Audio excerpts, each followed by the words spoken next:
Hi, Nola, can you just fly to the agenda, please? And are we correcting so that we can start now?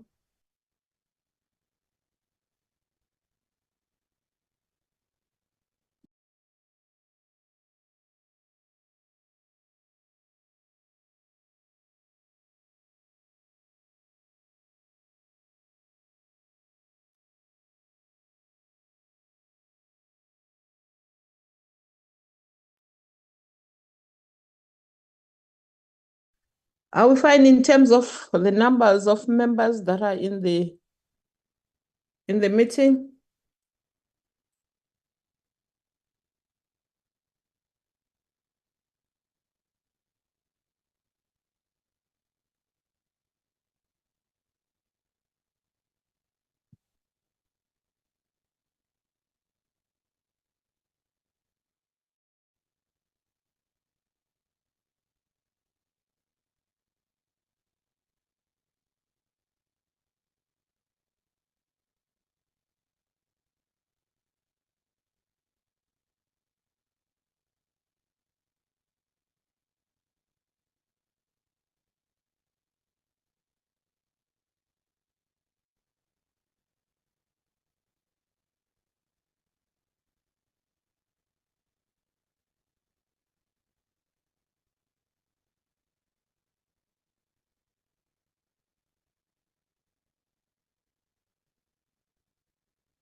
Thank you, Nola. Honorable members of the Portfolio Committee of Public Works and Infrastructure. Recording in progress. Minister of DPWI, Honorable Zikalala, DM, Honorable Swartz, members that support the Portfolio Committee of Public Works and Infrastructure, DG, I forget, I want to say acting. We have been having acting for so long. DG of DPWI, and all those that are here to support the department, that is officials from the department. Greetings to you all this particular morning. Honorable members, as we indicated last week, that today we'll be dealing with the department focusing on PMTE, the leasing of government properties. We're doing this because the reports that we have received previously, and especially in when we're dealing with the budget of the department, you indicated, in fact, your APPs, you indicated that you have a solution that is the state immovable asset optimization strategy. So as this portfolio committee, we want to check that is this strategy going to improve your leasing function so that this entity can be functional. We worried, I think several times we have indicated that this entity is not acting optimally, is not using its optimal function. And in terms of the budget, there was an average of 7 billion shortfall.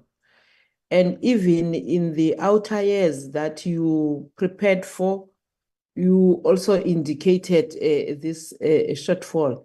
For example, if I may take the 2021-2022, you were operating on an overdraft of 1.8 billion. And in 2022-2023, the overdraft was 851 million. Those are the figures that we're taking from the documents that you have presented to us previously. So our question then, as this portfolio committee that we sent to the department, is whether the strategy that you said you have is going to be the answer to the challenges, is going to ensure that PMTE, this entity, is functional. We know that previously this entity has, in fact, the department has challenges in even collecting the fees from the client departments that are due to you. And we know that sometimes some departments would even demand, we had heard that from you, to do their own maintenance, their own improvements outside of this department, which has the function of ensuring that all the government immovable assets and properties are under it. So we are really worried as this portfolio committee, because if all these departments would take this function from you, it would mean PMTE therefore is just a sitting as Xhosa ligoboza when there is nothing inside, just a shell of an entity without performing any functions. So in assisting you that you remain with this function, we then want to know what are you doing. We also want to know the strategy that you set is really yielding the results. On that note, I welcome all of you in this meeting, hoping that this meeting will be fruitful and the deliberations will be constructive as usual. Ms. Martinez said, do we have any apologies?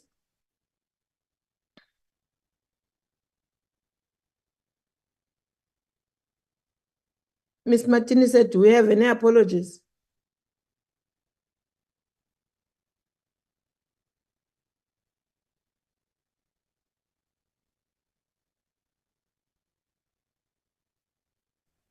Ms. Martinez is gone. Okay, maybe due to the challenges of load shedding. I hope that Mr. Spanda does have the sharing rights. On my side, I have a apology that Honorable Mashele has also another meeting that is starting, excuse me, at 10. He may not be with us from 10. There are also other members that will be traveling, but they are still with us. Honorable Siwisa has joined the meeting. She indicated that she'll be traveling, but she has landed now, so she is part of the meeting.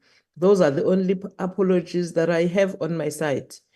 Honorable Minister, over to you to introduce the deliberations. There's a hand, Honorable Njobo, before you, Honorable Minister. Honorable Njobo. My apologies, Chair. Oh, okay. Thank you. Oh, Honorable Njobo will also be traveling, honorable members. She will also leave the meeting once she has to board the flight. But she's still with us now. Over to you, Honorable Minister. Thank you. Thanks, Honorable Chair. May I take this opportunity to extend my greetings to all members of the Portfolio Committee.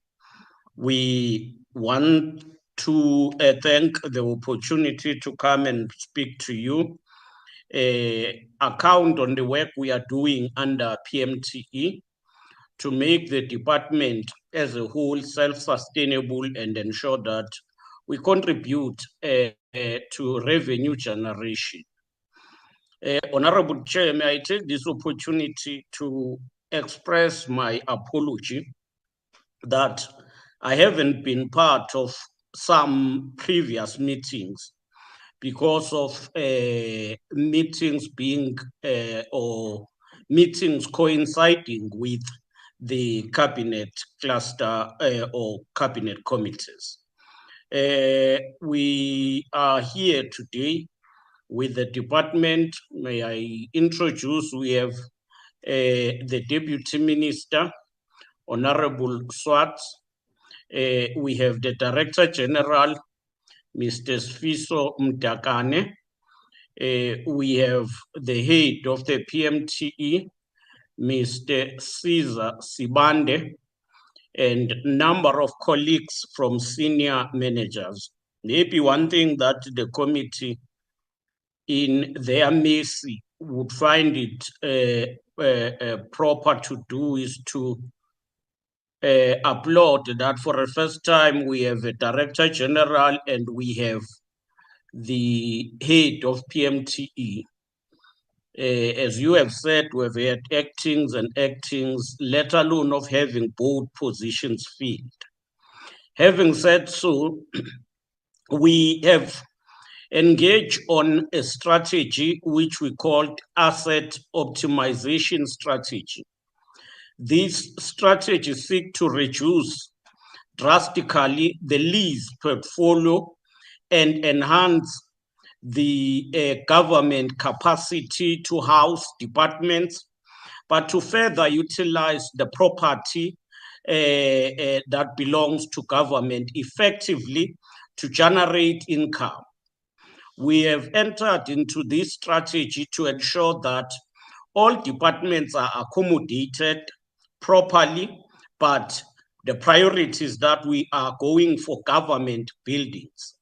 And in this regard, we want to ensure that even if we don't have funds in front, but we'll be able to renovate, operate those through the private sector. Now, the Director General and Mr. Sibande will lead us in a presentation. Thank you, Honorable Chair. Thank you so much, Minister. Just before Mr. Sibande comes in, Minister, in our physical meeting in which we accepted your apology last week, we welcomed our DG and also appreciating that at this tenure of yours, within this year that you have been with the department, there have been many employments that have been done instead of having acting. It's that we are used to acting. So please bear with us. But we will also introduce to Mr. Sibande and Director General. So on that one, we have already welcomed him. I think he is aware of that. We were all appreciating that we no longer have an acting DG. We have someone who is employed now permanently. Over to you, Mr. Sibande. Yeah, members of the committee, Honorable Minister, Honorable Deputy Minister, DG, members coming from the media, colleagues. Thank you for this opportunity, Honorable Chair, to come and present to the committee members the work that the Department of Public Works has embarked on to ensure that the department, in particular the PMT as an entity, moves towards self-sustainability and contributes towards the growth of the country, and in particular towards the growth of contributing towards the economy of the country as well.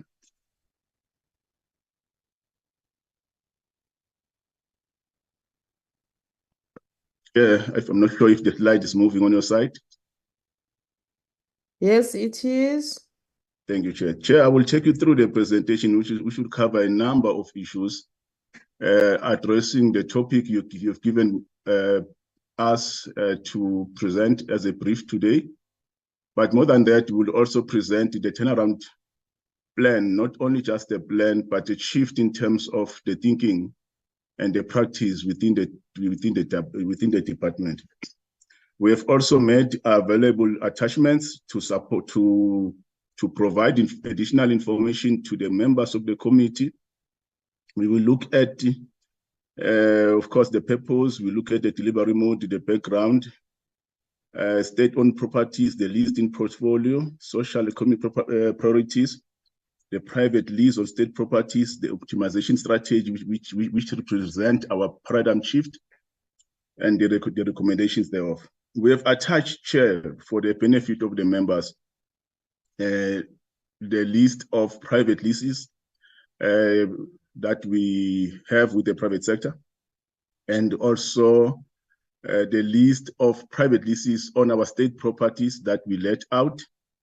We also attach the list of properties that are part of the phase 1 of the asset optimization strategy, which we are now moving towards implementation.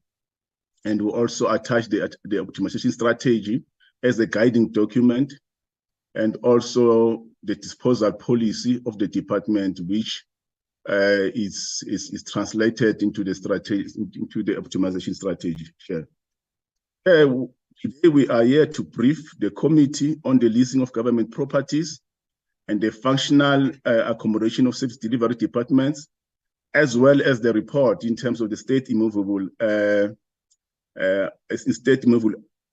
asset optimization strategy by the PMTE. This is our delivery model that we have in the department, where PMTE is located within the department. And as we know that the PMTE is a departmental component in terms of the Public Service Act, and it operates with one purpose, which is to oversee the asset of the state, and further to ensure that we raise revenue and be sustainable. And that is in line with the business case that was approved by the National Treasury towards the establishment of the PMTE entity. We've got the real estate information and registry. I think the members are aware. The real estate management, we've got the facilities management, we've got the construction project management, and we've got the real estate investment management. And within that, it encompasses a program within the PMTE office, head office, called PMO, Program Management Organization, PMO section that falls within the PMTE head. Chair, I think just to give a background, what is the current economic status or the current balance sheet of the department representing the state? Mr. Sibande, yes, just can you try to put a full screen for those that are watching this screen? Oh, yes. I'm sorry about that. I normally remind colleagues to do that. Thanks. Thank you. Chair, thanks, ma'am. Chair, we know that the department, which is the Department of Public Works and Infrastructure, comprises of 29,155 land parcels, which then consists or comprises of 4.7 million hectares of land, and approximately 4.5 that is 4.5% of the total country land, and of which 80,630 facilities, which is equivalent to 33.9 square meters for floor space. And Chair, the portfolio then consists of land parcels to the value of approximately 49 billion rand, and of that, deemed cost building equivalent to 94 billion rand. That is in terms of the 23 audited financial statements. And Chair, that represents the biggest asset portfolio in the country, if not in the continent, and including for all combined listed property companies in the GIC. And yet, when you look at the portfolio, Chair, you are correct. Over the years, this portfolio has not been optimized to realize any return, and it has not contributed to our financial performance. It only remains in the balance sheet as an asset, and it remains unutilized or underperforming. Chair, in terms of the categorization of the assets, we've got 54% of approximately 86,600 structures. That is the total property portfolio, and that consists of specific department service delivery purposes such as prisons, police stations, courts, and so forth. 89% of that, which is constitute around 55,000 are residential structures, whilst only 7%, which is 6,200 are offices. You can see that the portfolio mainly is dominated by the residential properties, Chair. We know that in terms of the KIAMA, the PMT, of course, is the custodian of national government property. And as I've said, the department has got 29,322 registered and unregistered land parcels, of which 93,443 those are with improvements. Approximately 88,300 buildings and 51 user departments. The surplus state-owned properties are estimated to be around 5,720, which made up of 5,187 vacant land parcels and estimated 500 improvements. If you look in terms of our, what you call our service functional departments. We've got the warehousing and hangars, which are in terms of numbers, we've got around 13,104. Undercover parkings consist of 2,141. We've got shops, 7. We've got sewer and waterworks, 113. Residential, as I've said, is the dominant part of the portfolio. We've got prisons, we've got police stations, we've got offices. Offices are the third biggest in terms of the improvements by accommodation type. In terms of museums, 70, miscellaneous structures, 207, military bases, 280. We've got mess facilities and restaurants, 248. We've got medical facilities and mortuaries, 195. Halls and lecture facilities, 1,619. Duty rooms, guardehouses, 3,045. Court buildings, 457. Ammunition storage, 447. Operation facilities, 2,425. In terms of the extent improvement by accommodation type, for the warehouse and hangars, we've got 3.4 million. And in terms of undercover parkings, we've got 207,000. And the second largest are residential accommodation in terms of 4 million. That is improvement by type. And that is followed by office that constitutes 3.6 million.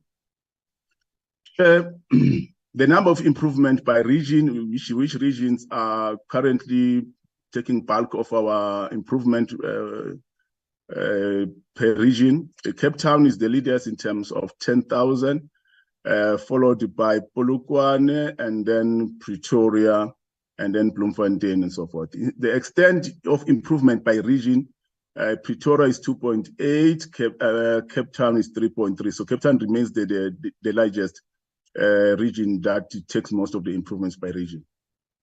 In terms of functional departments on private leases, these are functional departments that operate in the private leases. There are 748, and in the main, there are the SAPS are the most dominant. And if you look by region, Chair, you have Bloemfontein, which has got 216 leases.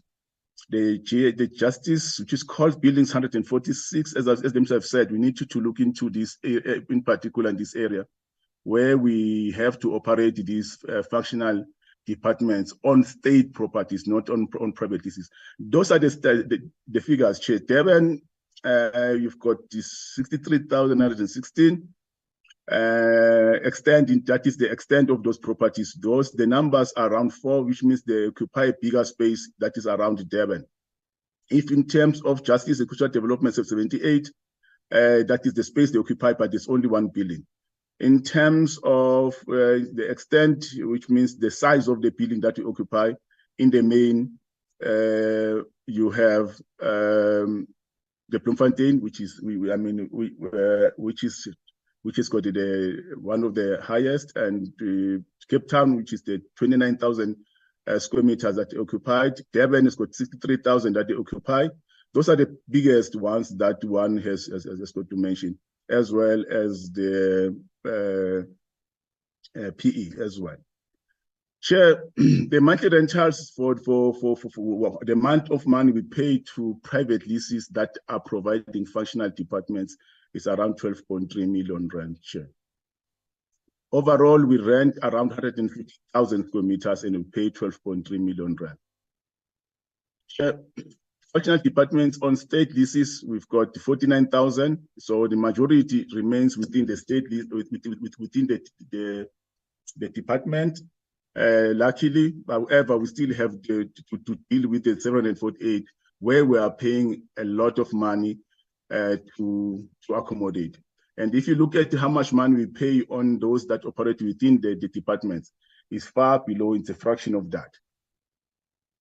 And Chair, as we have said, is that we've got, for example, in Bloemfontein, the correctional service 1,489. And in totality in the country, we've got 11,000 correctional services operate within the state leases. Courts, we've got 1,698 within the country. Department of Defense, 24,000. Home Affairs, 206. Labor Centers, 101. SAPS, 11,000. In total, we've got 49,000. The most dominant regions in terms of the highest number of accommodation, of course, Cape Town, as I've said earlier on, remains the dominant region in terms of the highest number of departmental leases that we operate, and that way we also provide improvements as a portfolio. Transport remains the biggest client. The half of the accommodation type on the state, they occupy half of the entire portfolio. And they are followed by the SAPS and the correctional services. So the justice cluster remains it occupies almost more than two-thirds of our portfolio, with the rest occupying a very small pie of the allocation of properties within the portfolio as a whole. These properties, Chair, that we occupied by national users, and they operate within the state-owned portfolio. In totality, Chair, we have Department of Agriculture, which has got a baseline budget of 261 million rand. Department of Correctional Services, which has got a budget of 743 million rand. We've got Department of Defense, which has got 1.4 billion. As I've said, they comprises half of the entire portfolio for functional departments. Department of Employment and Labor, 96 million. Forestry, Fisheries and Environment, 44. Then you've got the Health, which then contributes less because Health manages its own portfolio, 5.7. Then Higher Education and Training as well, because they manage their own portfolio, is 78,000. Department of Home Affairs, 97 million. Justice Constitutional, 521. Then you've got the Minerals and Resources, 5.3. You've got Public Works Infrastructure, 60. And you've got the TSD, because they manage their own portfolio. Sports and Arts and Culture, 138. Department of Water and Sanitation, 221. National Treasury, 10. And then SAPS, that's another biggest portfolio, 1.9 billion. And then SARS, 56 million. SASA, 1.1. In total, the expected revenue for this portfolio is 5.6 billion, and the size of the square meter they occupy, Chair, is 16.9 million square meters. That is what they occupy, and that's if you translate it into what is the baseline and what is the likelihood in terms of revenue per square meter. The departments have budgeted 33 rand per square meter, Chair, and whether that will 33 rand per square meter, if you look at it, the needs of that portfolio, then it tells you the same statement you have mentioned earlier on, Chair, that the entity operates on a deficit budget, and that deficit at the end of the day translates into an overdraft. I will also make a reference to the next slide soon in terms of what is the current shortfall that we have projected, and that also speaks to the manner and the quality of service that the entity provides to its client. That is where it comes from. Then you will then compare what we give to what we receive from the state departments and how much we pay to the private leases. As the minister have said, we need to address that because we pay more. But I will come to that soon. But this slide before us, it makes reference to the specific areas where the shortfall comes from. At the moment, in our discussion with the CFO, the shortfall as we speak in terms of what is expected out of the budget is 8.2 billion rand. And over the MTF period, we are looking at a shortfall of 25 billion. And what does that mean? Over the next few years, the entity won't be, even the state won't be able to maintain its asset portfolio. Hence, you will see a lot of properties which are beginning to lose structure, and some we call them debilitated properties, and clients will then opt to go to the private leases, but yet at the very same time, budget for the private lease is higher as compared to budget for the state one.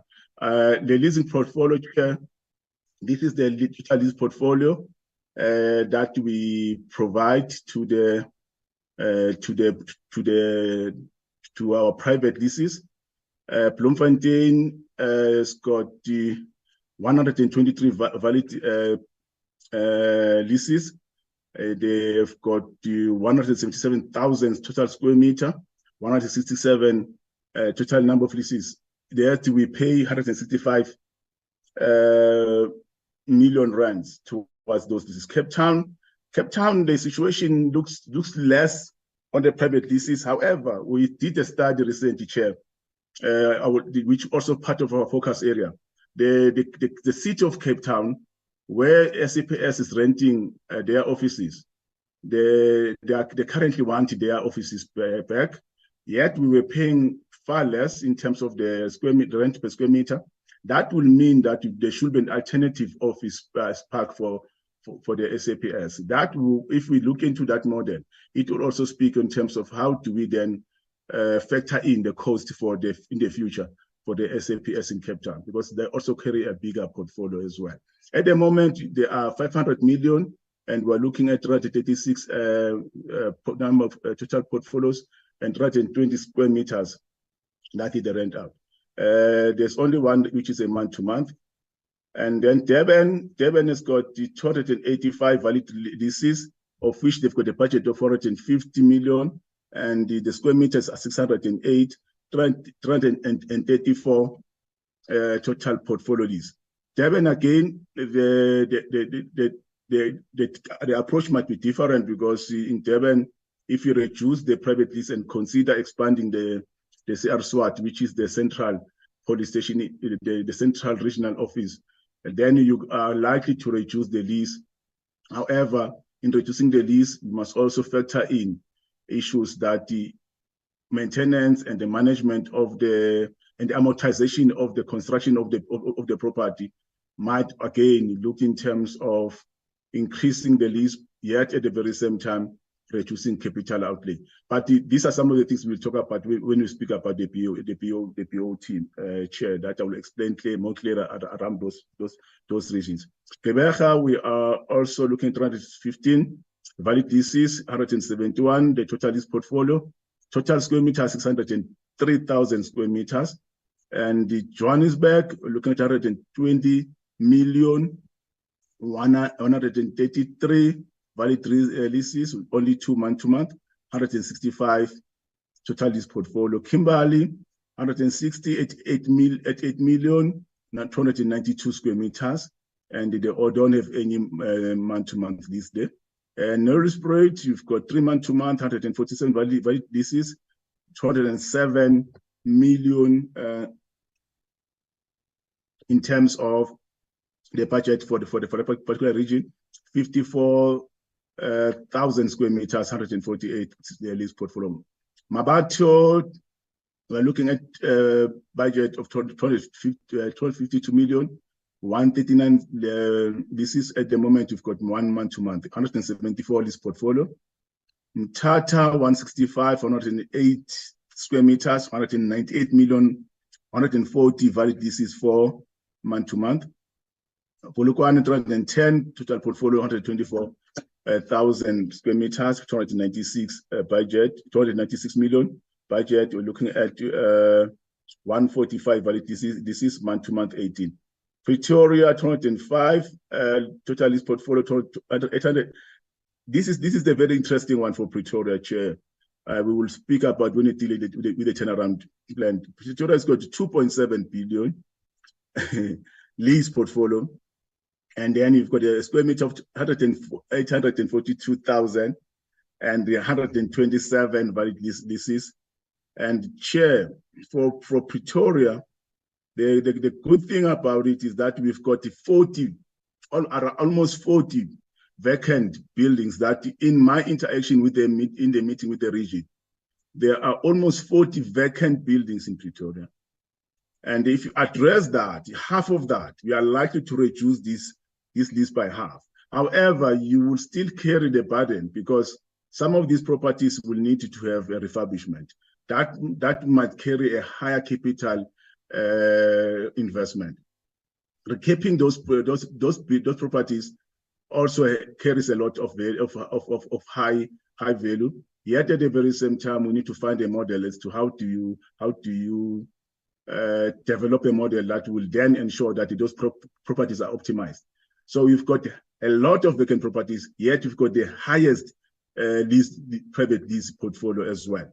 So that is what we need to look at here. That is a breakdown per client, Chair, on the next slide. And it tells which department carries the highest leases. And if you look in terms of the defense, 52 million. If you look at the correctional service, 10. I'm looking at the justice cluster now. Correctional service, 10 million.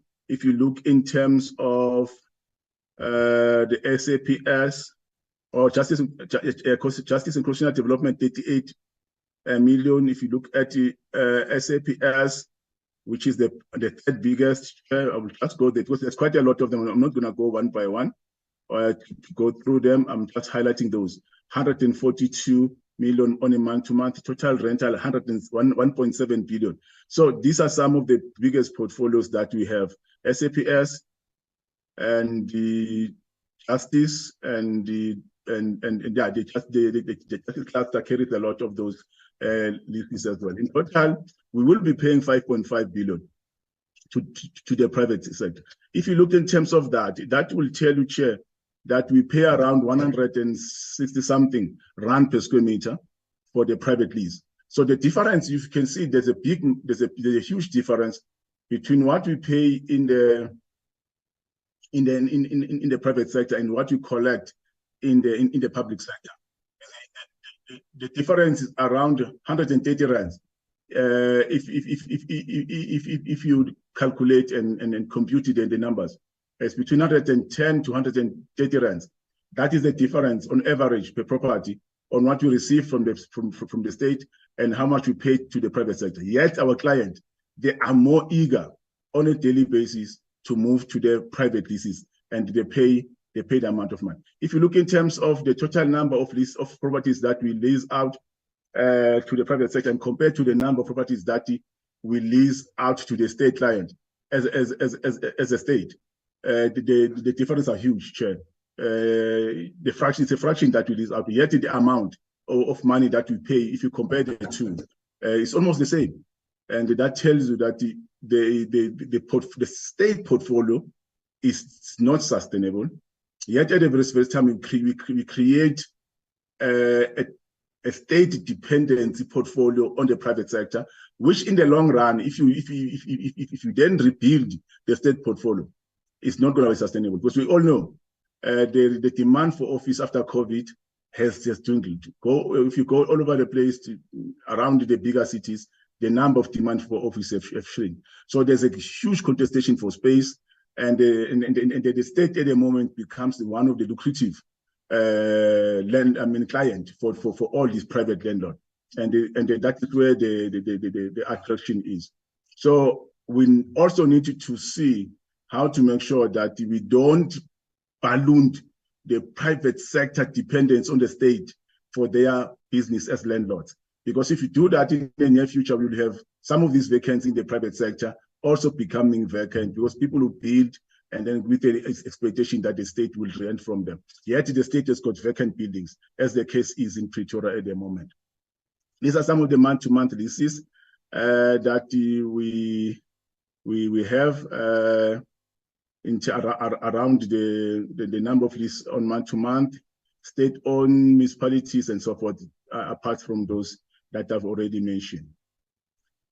Here, we have given land for socio-economic benefit as part of the mandate given by Giyama, that the state can dispose land for the purpose of socio-economic, inclusive of Black economic empowerment, job creation, poverty alleviation, and so forth. So these are some of the programs that we have developed. For example, land for infrastructure program for socioeconomic objectives. The target was 10,000 hectares. Land reforms for human settlement, looking at around 1,475 settlement. That is land reforms for human settlement. We're looking at around 6,319. For socioeconomic, 2,229. And that also includes quite a number of land that have been released, over 150 land parcels, and that includes 25 land parcels to ESCOM to facilitate energy transmission. Further to this, the department has been successful to facilitate 27 exploration of land parcels to strengthen the national grid. So we contribute as a department to a number of areas. But more than that, Chair, because our portfolio in the main looks at the asset management. It looks at managing the immovable assets of the state across the board, and also helps to contribute towards socio-economic development. So it's quite a huge, broad mandate. And furthermore to that, department has released 45 land parcels, ensuring that 2,135 hectares of land has been given to Post of Opportunity to enable development planning around the country. A total of 28 land parcels measuring 10,000 hectares is still under the assessment, so there's still work progress, which will be part of land that will be issued towards contributing to spatial development.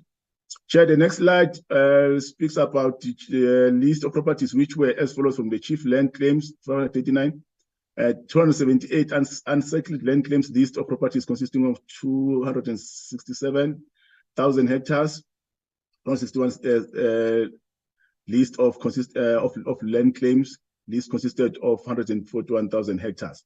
So these are some of these. We also contribute towards GPV. I know that some of the properties that were contributed towards GPV, there was a concern that they remain vacant or unoccupied. I think there was a call that we should look into that. I think it's a work that is also in progress. We do lease out land to private individual, the state land. However, this portfolio, Chair, is not an impressive portfolio. If you look at our total asset portfolio of 149 billion, the department nearly generates around a budget around 102, and the actual revenue is less than 100 million. So if you look at, you've got a state portfolio asset, land alone, you're talking about 49 billion. However, improvements talking about 98 billion. However, if you look in terms of what you generate less than 0.0001%, which is half a percent that you generate as your revenue. So there is a skewness in terms of our strategic focus as a department, and ensuring that the asset that we have is leveraged to ensure that it is sustainable over its life cycle. So that speaks to that. For example, in Cape Town, we've got the number of leases. I've attached the detailed spreadsheet that speaks to this portfolio as well. For example, the number of leases in Cape Town, we've got 11. and duration 5 years, we only generate around 1.1 million to say. And then Pilates Bloemfontein, Cape Town is the biggest for reason that some of these properties that where we generate money are around the harbor.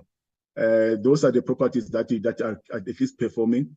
And Pretoria is 17 million rands, and the Polokwane 9.7.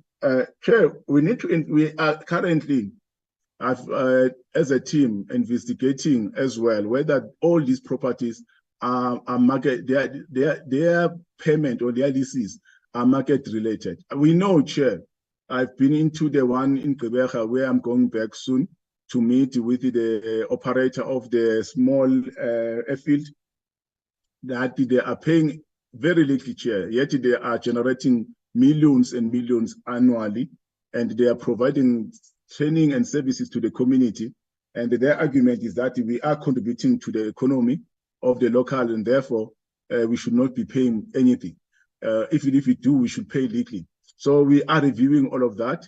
And of course, we at some point, we need to establish the market interest, whether we can get somebody who is serious and who can really,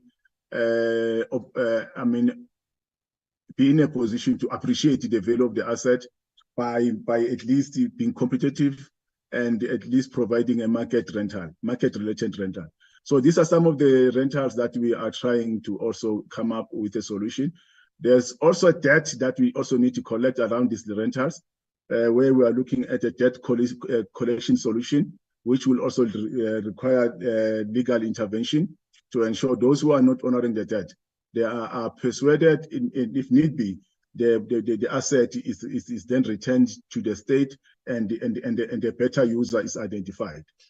Because at some point we have identified that people take advantage that the state property, they are not liable for payment, and therefore it should only enrich themselves, and it should not contribute towards the other members of the society, yet it belongs to the state. So we are investigating those issues, Chair. I've requested the investment analysis team to review all these diseases in terms of land residual value, in terms of the investment of those done in those assets, and furthermore to check what are the annual performance in terms of financials of those entities that are operating in our land. And where the land is currently unutilized by those beneficiaries, we should review that process and put them into terms, and where necessary, that property should be returned to the state so that we can allocate it to other users. There are a lot of people who are looking for land. We have come up with a paradigm shift, which is a turnaround plan. No, we don't call it a turnaround plan as such, because that is a common concept used in the state, which also look into mere intervention. Here we're looking at a change in terms of our approach. That speaks to what the chairs alluded to earlier on, in terms of the department coming up with an optimization strategy that the minister alluded to and committed to. The optimization strategy, Chair, speaks to our response to Section 3 of the GIAMA. It also speaks to Section 5 of GIAMA as well. And the Chair, we are more than anything else moving towards ensuring that the entity is self-sustainable and it grows. It grows as well. The Honourable Minister, in his budget speech, Chair, did indicate that the 23-24 budget speech, it did indicate that there is a need for the repositioning and repurposing of public works as an implementing agent of choice, which at the moment we all know we have to rebrand and improve our brand as an entity in terms of servicing and managing our client. So that is part that informs the strategic focus.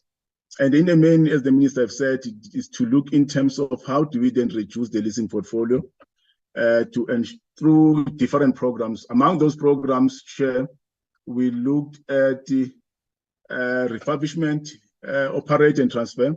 We look at build, operate and transfer programs within the Triple P. part of the discussion, we understand that the department carries the biggest portfolio.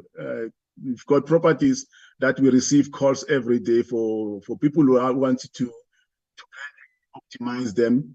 And we feel that portfolio of assets and other strategic assets that I will speak about soon have got the potential to unlock economic growth opportunities, creating jobs, also contribute towards skills development, because it also speaks to new opportunities that will require new skill, and that will also expand the demand of entrepreneurs.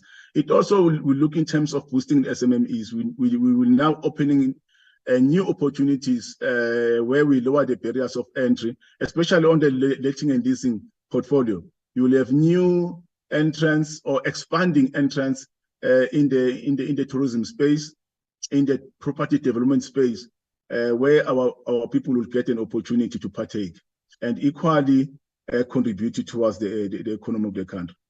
And we've identified assets working with municipalities and which has a potential to address our developmental agenda, and that in relation to precinct development on a number of different schemes that will focus on mixed-use development, agricultural opportunities. We do have a farming portfolio, Chair, that we can turn around and focus in calling interest groups who are going to be participating not only in primary farming, but also in agro-processing to ensure that we revolutionize the economy. But that will do in partnership with municipalities and other stakeholder departments like Human Settlement and also Department of Agriculture. This will contribute significantly as it outlines, as outlined in the National Development Plan 2030, with an objective and a mission of government as a developmental state, which is set out in the country on a higher and sustainable trajectory of economic growth and increased infrastructure development. Because in the main, we're looking at improving our infrastructure, increasing our infrastructure, and also in ensuring that the state assets, they are central in that development. We also look in terms of promoting sustainability and contributing to the NDP 2030 Sustainable Development Goals by prioritizing stimulus of green economy through sustainable buildings and precinct design in line with the Department of Public Works Infrastructure green building policy. Those are some of the value add, how this strategy will contribute. Because if you look in terms of the future building developments must comply and be in line with the green building policy. And also we're focusing in terms of precinct development in outer layers where there is underdevelopment, and those precinct development will become catalyst for economic growth, where people converge and create a larger footprint to stimulate downstream economic opportunities around the country and in regions where there are few opportunities.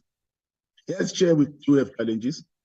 We know that the Treasury has stated clearly, even the Minister in the budget speech, that we need to reduce the state deficit, budget deficit, and also lowering our appetite for debt. And as such, we need to attract investment. And that the economic downturn, which is global, and seeing dwindling government revenue coupled with spending cuts, and that requires of us, Chair, to develop a mind shift, and that will seek to develop a new trajectory which will address our current socio-economic challenges.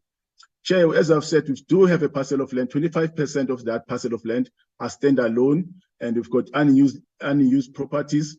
And those unused and standalone properties, approximately 3% of the improvements are standalone and unutilized, leading to expenditure outflow on operating and holding costs.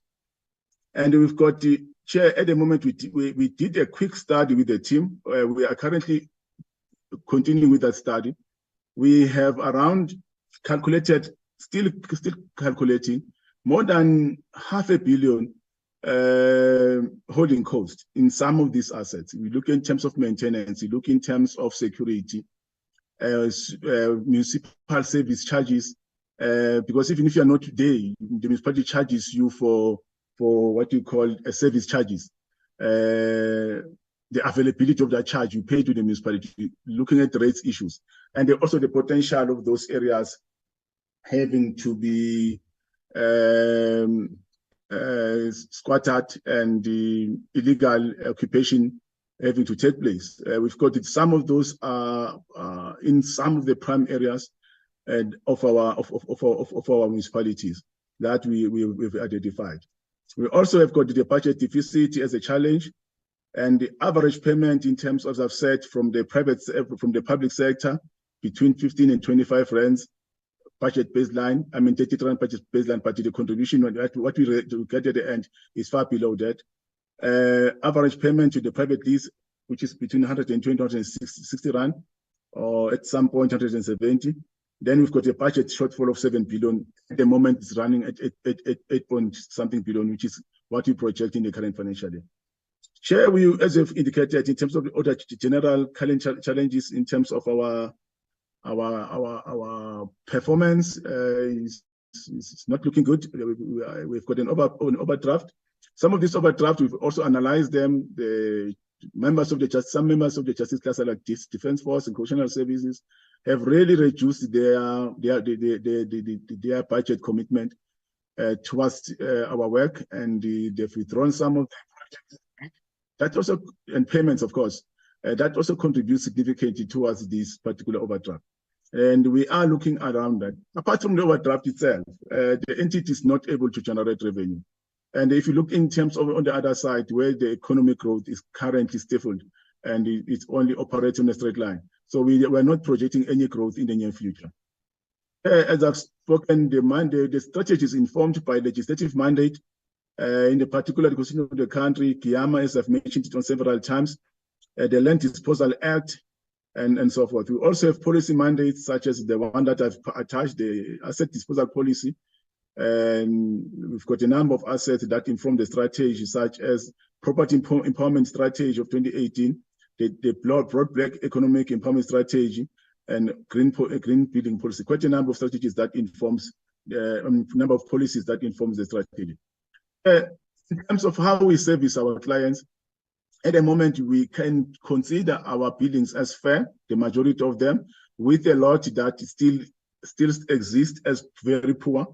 And if you say fair at times it means an escalator is working on an elevator is working, or at times it's not working. At times the aircon is working, at times it's not working. At times it's leaking. That is what fair defines. So we are not operating at that level in terms of having quality office space, where in some areas employees need to be 2, there are 4.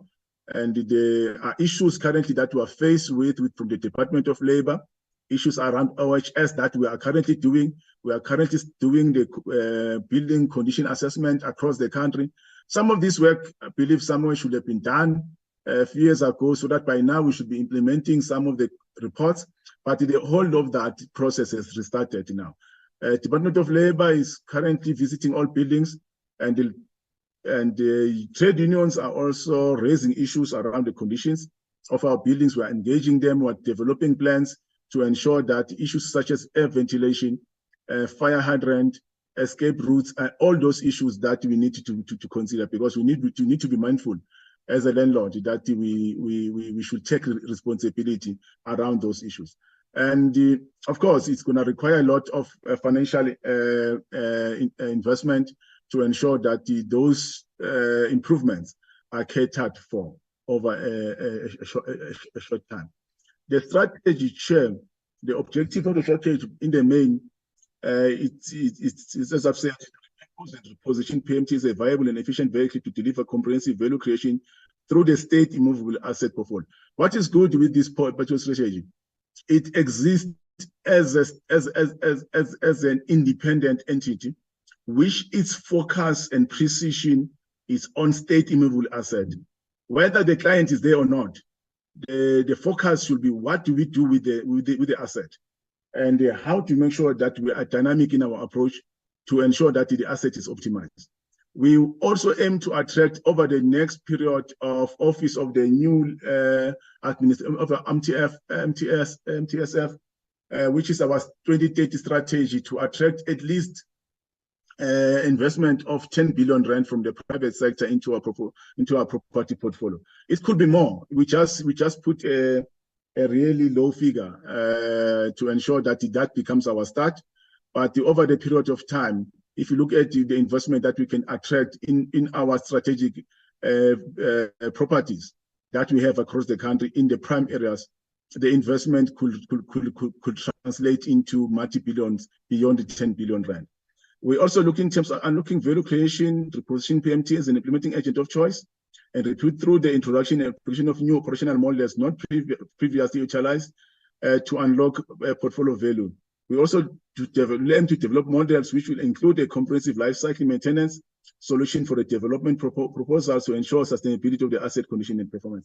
So, Chair Lana, we understand that, for example, we've got the Batu Pillar building, beautiful building, but in terms of our commitment and budget enough to maintain the building, we, as a state now, not as an entity, there's a challenge that over a period of time, because we don't budget enough for maintenance, the property begins to lose value. How do we then optimize these strategies? As themselves said, we're looking at a public-private partnership that will seek to look into asset recapitalization through the build, operate, and transfer and ROT model. That we focus on property development. So what we are saying, Chair, if you look at the office demand in the whole country, or globally for that matter, it has shrinked. And for that reason, the entity is saying, how do we then diversify our approach to ensure that those assets that are not attractive for office client, they are utilized for other use. So we are now entering a new space of property development. Instead of us giving land for human settlement only where there's abandoned land in the municipalities, we also need to package parcels of land that can also be utilized for property development. Property development is a space that is going to be a niche on the PMT strategy, and focusing with an aim to generate revenue, because we can't have an asset in the balance sheet that only translates into land residual value.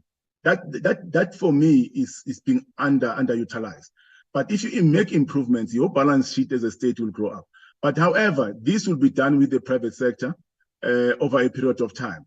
We also looked in terms of total facility management in improving our asset management portfolio, where we've identified areas where we can deploy total facility management and make sure that those assets are maintained into their pristine portfolio. We also look in terms of maximizing commercialization of spaces, such as advertising. It's a huge industry. We are currently going out on a bid in the next coming week or so, if not this week, to call for participants in that. Looking at parking system alone is a huge industry. There are towns or municipalities where you struggle to find a parking. However, if you optimize some of these our assets to provide parking spaces, we're looking at conference facilities. How do we then, for example, change one of our buildings in Pretoria into a state conference facility, instead of us having to go around and book for venues? At times, we're even struggling to find a suitable boardroom to hold our meetings. So some of the facilities should be optimized for such. We are looking at disposal some of the obsolete assets, the assets which the state should not hold. In some of these assets, I'm told they are in some mining industries which have closed down years ago. At times, we provide security in those areas. We've got properties that were in the former homeland system that belongs to the state that we can look in terms of how do we optimize them. Some of them will be leased for underutilized assets for women in the rural village to open their BNBs and optimize those assets. We've got assets in the prestige portfolio that we're also eyeing very closely that we can also optimize. They can be used for BNB, they can be used for short-term and long-term rental. And that allows new participants in the property space. And for that matter, you create jobs, you are also improving the economy. We've got assets in some of the apartments around, which can also be used for others, such as student accommodation and so forth. So if you look into that, the product delivery portfolio, we speak about precinct development. Precinct development will be our focus. For example, you've got the Salvo Corp in Pretoria. We've got to identify regions where as part of the district development model, where some of these precincts will encompass and improve the delivery of services in those regions, where we cluster certain departments into those precincts. And they will be moving with speed in delivering those, because the impact will be huge. We are currently doing a PR exercise, engaging our client to ensure that they've got an appetite and they give us mandate to explore towards this particular venture. Office Park, as I've said, is one area which we will focus, where there are no offices, especially in outer areas. But we will also focus on residential nodes, student accommodation, retail, storage, warehousing.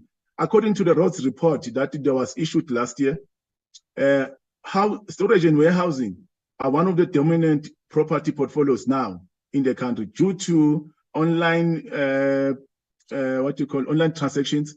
Take a lot. They're looking for warehousing. If you could drive around N1 along mid-rent area, we've got some few assets, which me and my team are saying, look, we can put an advert here and call for proposal for people to develop a warehousing. And storages is another area where people want to keep storages as they transact their goods from customer to customer, or B2B, business to business. So these are some of the areas that we're looking at. So we are now no longer seeking our existence as client service for the state, but we are going through a particular journey that will then shift the paradigm of the existence of the entity in partnership with the public-private sector through the build, operate, and transfer, refurbish, operate, and transfer model. We're also focusing on the small harbors, Chair. It's a low-hanging fruit. We are currently looking at developing a model in the next coming few months. We will appoint operators and developers of the harbor. They will be our champions to ensure that the harbors are optimized. There are prime properties around the harbors.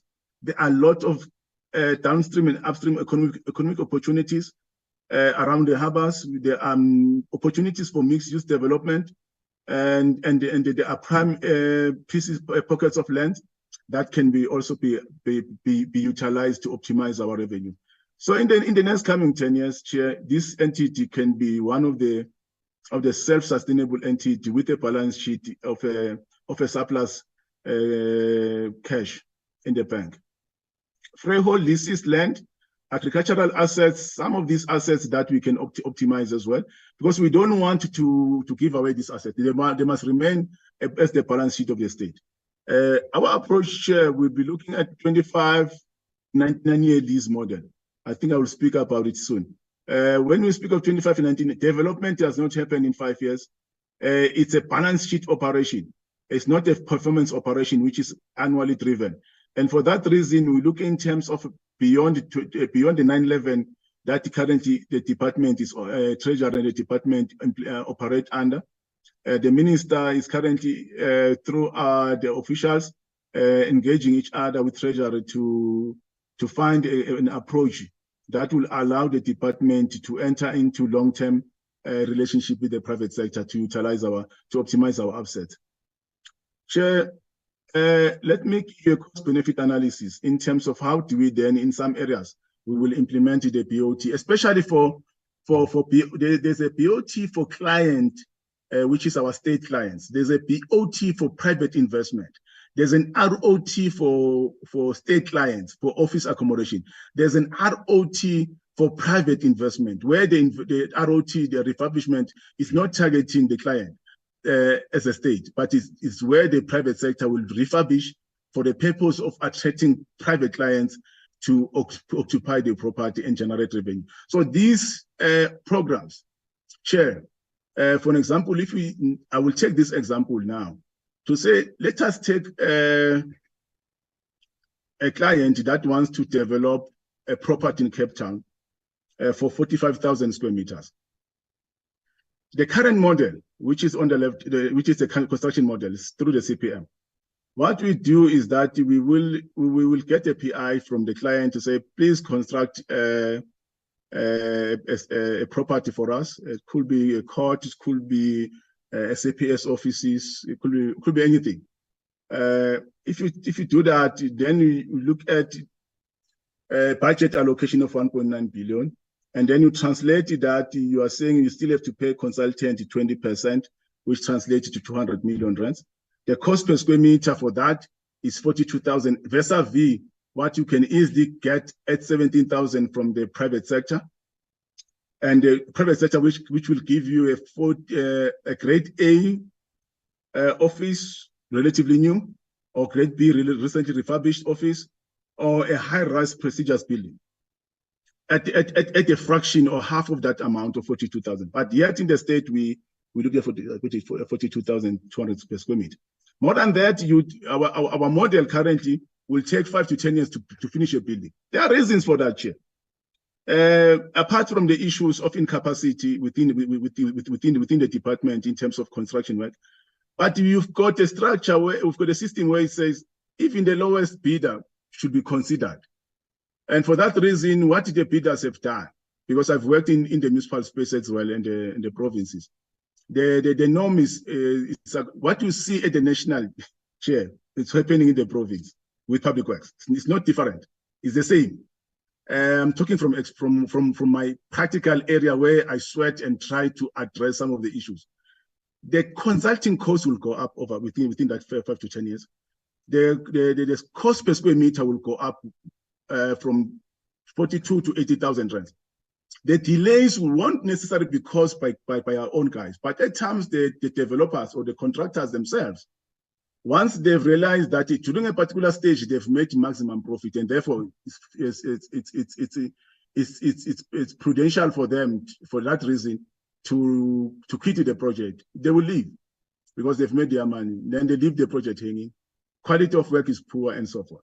And those are the areas that we are currently facing. Vuani, I've went to ministers going there to also assess. These are some of the areas where we are seeing those things. Police station is not being completed. Home Affairs Office is not being completed. So that is the current model that we have at the moment. We will be coming out with interventions to deal with some of those issues. But the structural issues within the model will remain because they are sacrosanct. They cut across the state itself. And you will then pursue and then now develop, you spend money to pursue people to collect money that they should not have had from the beginning because they have not completed their project. So the model is delaying and it loses confidence with the public, and at times we have to diversify our approach and say we're not going to abandon the model because it does have empowerment opportunities, but we have to have a mixed kind of an approach where there are strategic assets, where we come up with a new approach. The new approach I'll present it, but we've got another existing model where you said the leasing model. The leasing model is good. However, we've got a model that will also look in terms of lease to buy that we are currently quantifying as well. But the current lease model says the department current cost per square meter, the state accommodation, for example, for the state is 15 to 25 rand because we are also leasing to the state, and we get a revenue projected 6.8 billion, shortfall of 7 billion, 8 billion at the moment we're looking at. Hopefully we might get one or so less. Private accommodation leases, we've got 180 to 160 per square meter, looking at 14 to 25 rand maintenance. Total expenditure here is we are looking at 5.2 billion on the total and on the leases. And then freehold, we generate less than 80 million by end of December. It was 61 million. The potential risk, low maintenance. For example, the Minister of Police, the police cluster request, they've said on several occasions. For example, the Durban Regional Office, they had to reconfigure a building to put a boardroom. Once you put the boardroom, then the passage is also squeezed. These are some of the structural challenges and the poor service we get from our private leases. Some of these private leases, they go far as 1948, others go as far as 1965, others and with that long list where people are just now milking money, they are still not prepared to improve. So these are some of the issues that we are facing with the current leasing model. The build, operate, and transfer model. For the same 45,000 square meters, you will then take your 1.9 billion and put it in your interest generating investment account. And where, for example, we go on a public-private partnership, the private developer, the likelihood of spending 20,000 rand per square meter, where the average norm is 17,000, is very high, which means you'll spend half of that money if you were constructing. But through the private developer will use his own money to develop through the build operate.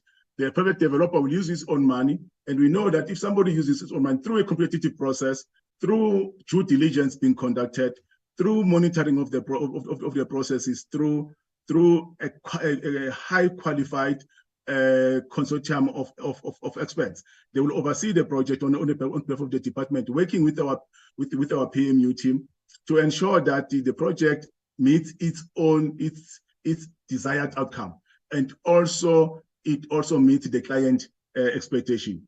The client, what do they need to do? They need to commit over the period of the lease of 25 to 30 years to say, instead of us paying the money upfront, we will commit the money into investment. Every month we will commit a rental. But the builder will then use his own money upfront to build the building. That doesn't mean the building will be less in terms of the construction period. The building will also be completed within budget. Also, what will happen is that if you look in terms of the shifting the capital to an operational budget, of course the operational budget will grow up, but what you will do, you'll get value for money in return. And the committed money, including maintenance of the budget, won't exceed more than 210 rands. That will ensure that the maintenance is 40 rand per square meter and the period of 25 years. What does that mean? Within 15 years or so, the investor will have received this money, and over 25 years will recoup a profit. And in that, the department, the entity, will have to factor in its own charges as a lease or as a shareholding or as our return on that investment.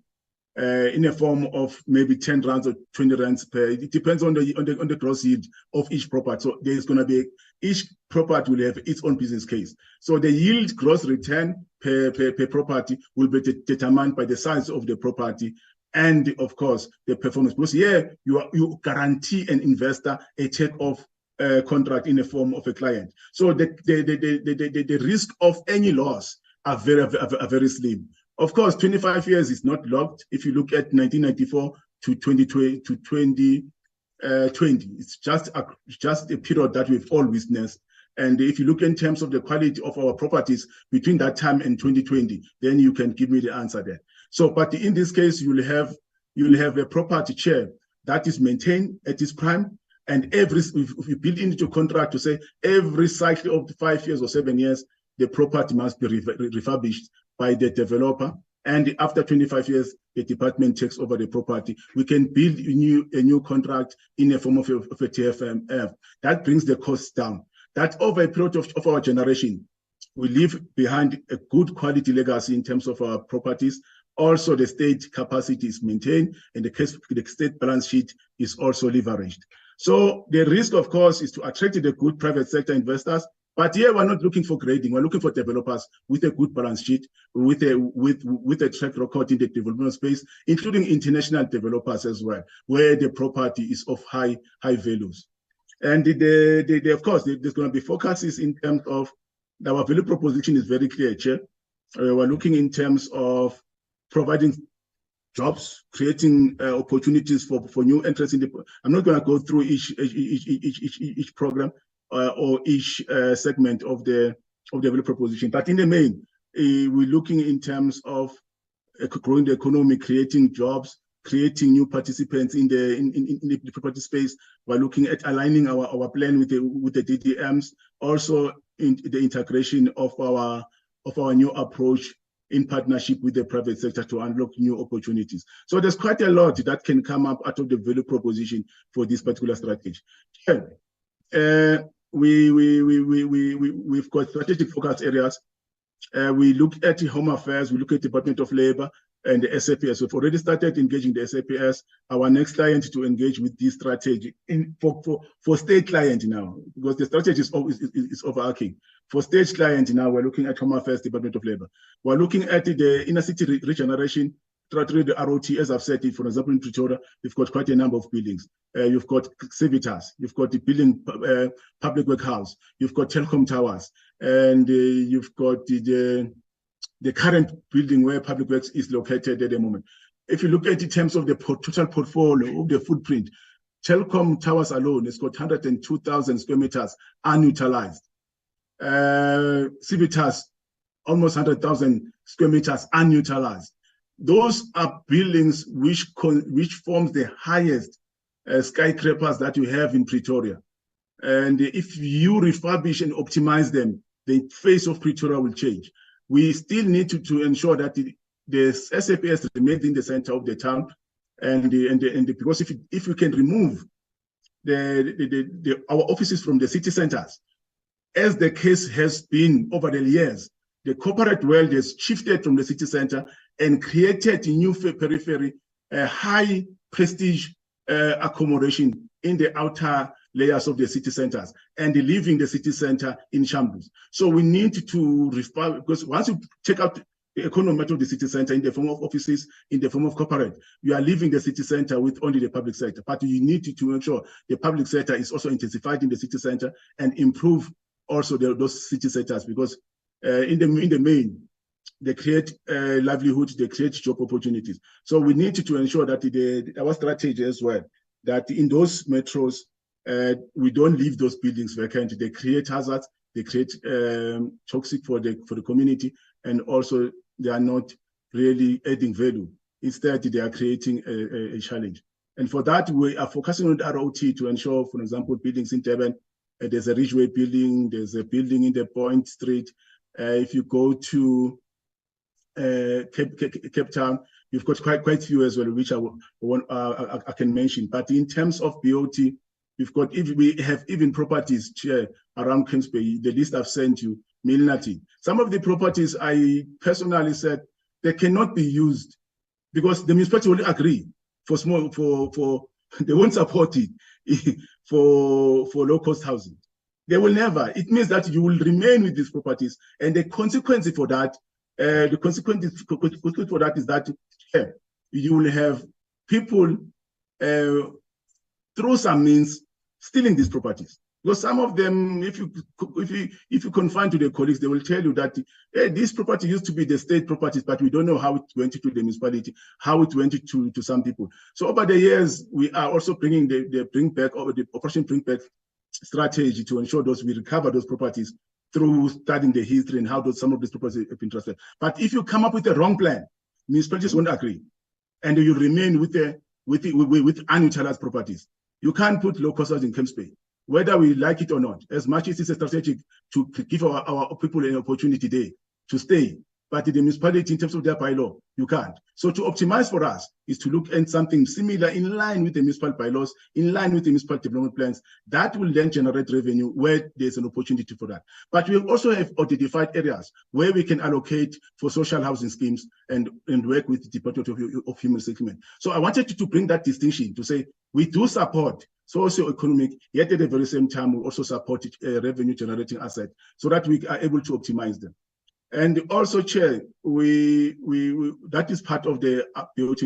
The harbour ones, the first phase, we look in terms of those 3 Western Cape harbours, the Hout Bay, Marmanas, and Saldanha.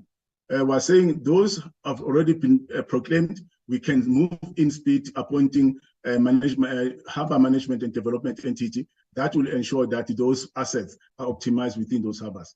Lastly, Chair, I've already spoken about Operation Bring Back, that we are going out on a bid now to appoint service providers that will pursue and recover those assets.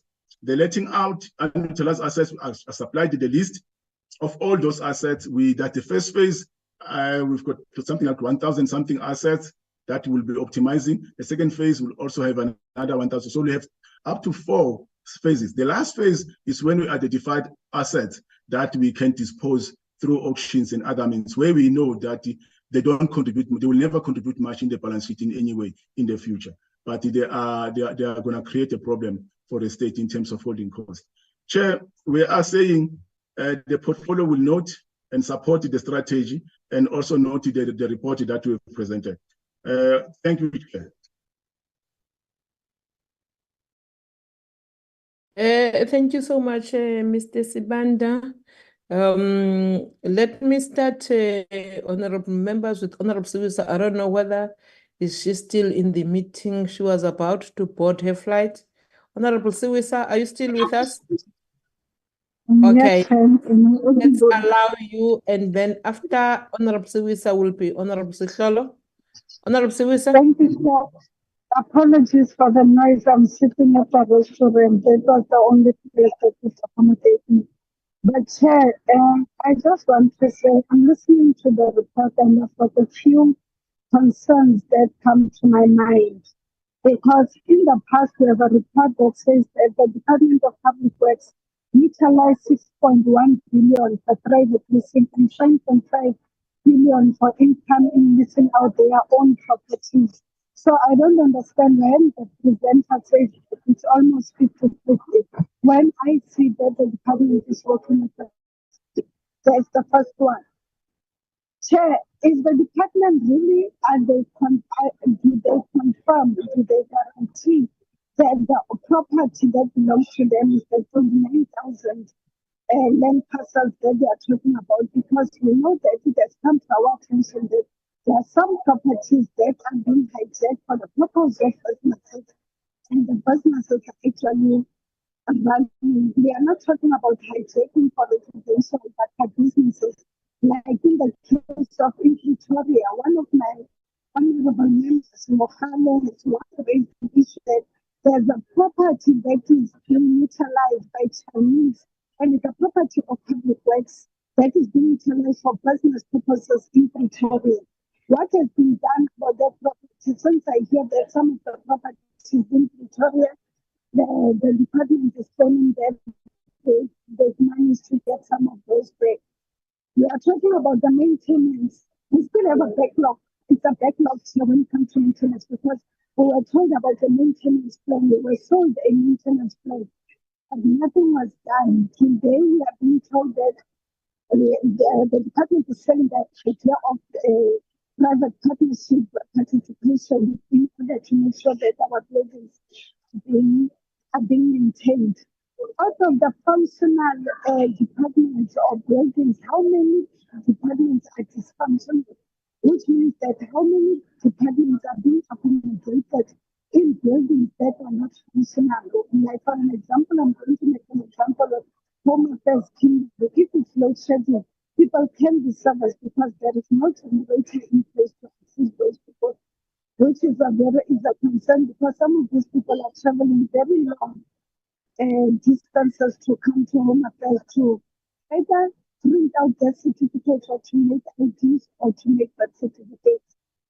And then here, I want to find out what are the reasons for the department to have failed to make spontaneous intervention to avoid a shortfall that is spoken of, that they have a shortfall of money, and then they are willing to champion to do that has led to sister departments to champion to do their own maintenance. Because if the department had the maintenance plan, they would have done what needs to be done, and then we would have found ourselves with sister departments that want to do their own maintenance plans. And then another thing that I want to come to, if I was from the department, I would have kept quiet when it comes to Telkom Towers, because Telkom Towers is a failure. To be told today that there is 102,000 hectares of property that is unutilized, and it means that it has not been maintained. It means that nothing has been done. I would have kept quiet when it comes to Telkom Towers, because one thing that's going to bring down this department is the issue of Telkom Towers and the failure that has been shown by the department towards the Telkom Towers. How did that department find itself in a democratic state to actually lease out properties for 25 years at 40 rand per square meter, and still no intervention has been done today? This is a clear indication that the land and the property was never meant for the disadvantaged people of South Africa.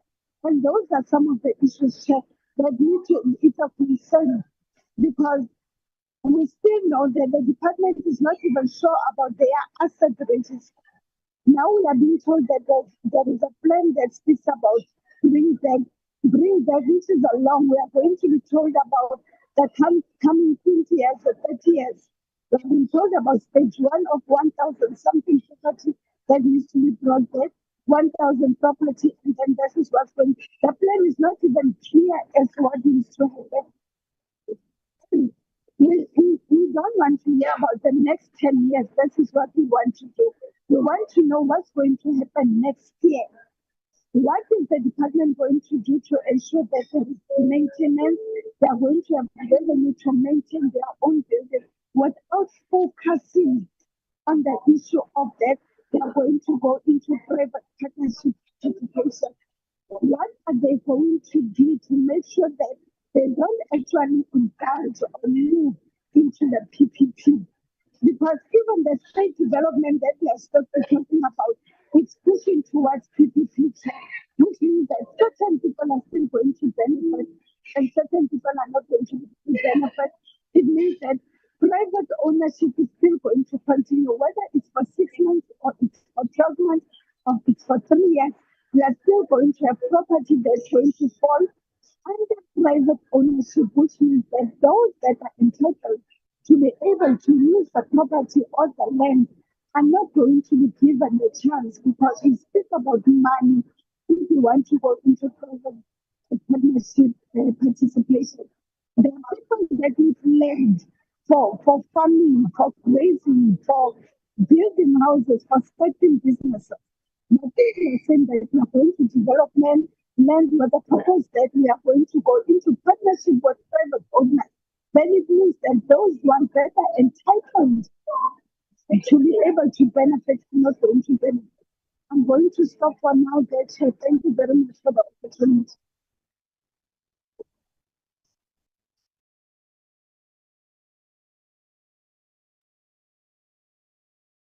Honorable Siwisa. Thank you. Okay.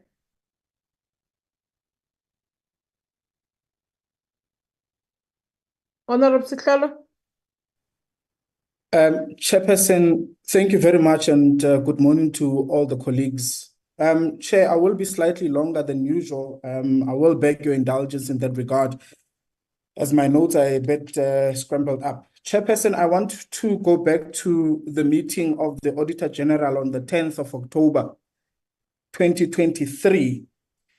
Chair, in that particular meeting, we were alerted by the AG that the PMTE is operating within a 2016 framework. The suggestion at the time would have been that this particular framework is outdated and was in desperate need of looking into and revamping that. And I would be interested to then find out from the head of the PMTE what has then been the progress in as far as policy is concerned of that particular framework.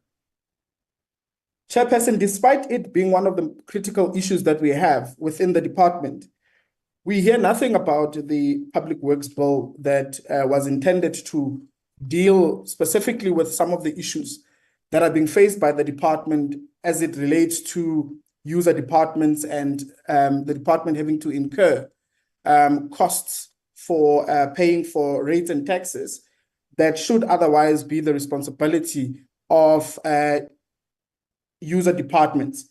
So I'd also be interested to hear what are the developments around the issue of policy in order to be able to ascertain that the department is able to have user departments take responsibility once they occupy a certain building owned by the Department of Public Works and Infrastructure. Chairperson, the AG went on to say that the department continues to fail to deliver projects that are of quality and in a timely manner and within budget. And I would imagine that the presentation here covers that particular aspect very well, particularly if you look at the figures that have been presented here. Chair, I want to also further then look at the issue that we obviously addressed last week in our portfolio committee meeting of governance. And again, as a committee, we do applaud the department and the minister for having appointed a permanent DG now, and we also now have a permanent head of PMTE, which then obviously addresses the leadership instability of DPWI, particularly as it relates to PMTE. Chair, I also want to go into the issue that was raised during that meeting that related to resignations at PMTE, which was at the time 158 people that had resigned. And there was a mention of private and public sector, a competitiveness of the private and the public sector. And I want to then hear from PMTE, what has then been the strategy, the human resource strategy to make sure that PMTE is able to retain scarce skilled employees within the entity that would be able to allow them to then deal with the myriad of challenges that have been highlighted in this particular presentation. Chairperson, having spent well over 100 million on the Akibas project or the immovable asset registry for the department, I found it rather odd that that did not form part of the presentation today. Because if you look at the comment by the head of PMTE in terms of recovering stolen properties, that is as a result of a non-existent immovable asset registry, which is something that was not mentioned here, as I said. And it is this particular non-existent of this particular immovable asset registry that we find ourselves in a situation where there are buildings that are illegally occupied and there are buildings that are being abandoned. Chair, perhaps let me further continue by noting this as a remark. Section 1564 of the Constitution provides that a national or provincial government must assign to a municipality by agreement and under certain conditions the administration of a matter listed in Part A of Schedule 4 or Part B of Schedule 5, which necessarily relates to local government, if A, that matter would most effectively be administered locally, and B, the municipality has the capacity to administer it. Chairperson, the failure by the department and PMTE to effectively manage government buildings and properties requires that we have an honest conversation about the need to devolve some of these huge buildings and properties in particular and land parcels to capable cities that will be able to administer and manage those particular properties. It is no use for us to sit in this particular meeting, look at the glaring evidence of failure, and for us not to come up with solutions as a portfolio committee in order to assist the department in dealing with the myriad of issues that relate to buildings that are either illegally occupied and have been abandoned by the department. We know, Chair, that, for example, the city of Cape Town has been in need of more space for housing, and this has been communicated extensively, particularly in areas of Easterplaat, Wingfield, Youngfield, and Columnsburg, which are all state land parcels that the city has spoken about to the department. And perhaps I want to just check then, where there are issues like that, instances like that, particularly in relation of that section 1564 of the Constitution, what then is the plan of the department in as far as engaging municipalities about the need to give away land parcels, properties, buildings that can be used for alternative housing purposes? I think it is important that that question be responded to, because we cannot allow ourselves to sit in a situation where there are hundreds of buildings that the department, thousands in fact, that the department doesn't know where they are, whereas they could be used by municipalities for the betterment of communities across the country.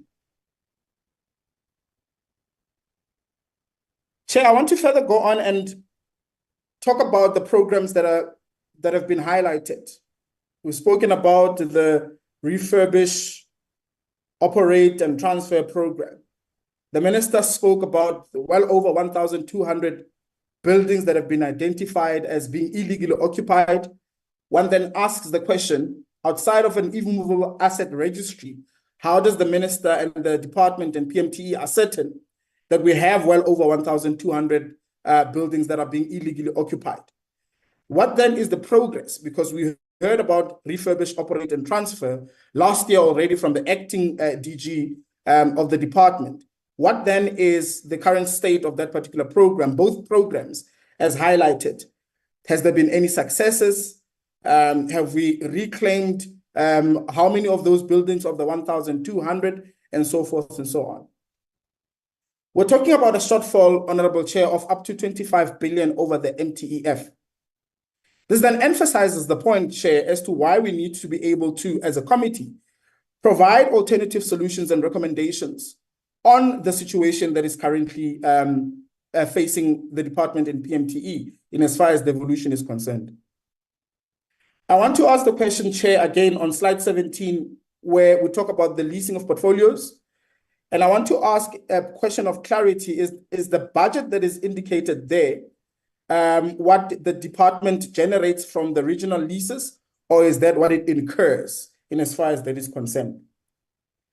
In slide 24, Chair, there are mentions of land parcels, and I want to just check where those particular land parcels are located. Slide 27, what needs to happen to impose the leased out properties, what needs to happen for us to be able to improve the leased out private properties in order for the department to generate the necessary revenue? Because I'm not too sure how is it that there can be properties that are leased to private individuals, and yet there is such a low generation of revenue in as far as those particular issues are concerned. Chairperson, Honorable Siwisa touched on the issue of telecom towers. It's a shame. It's a shame that we needed to hear on the news, to learn on the news of the situation and the current state of telecom towers. After so many years, we exhausted the issue of telecom towers last week when we spoke to the department with the DG present.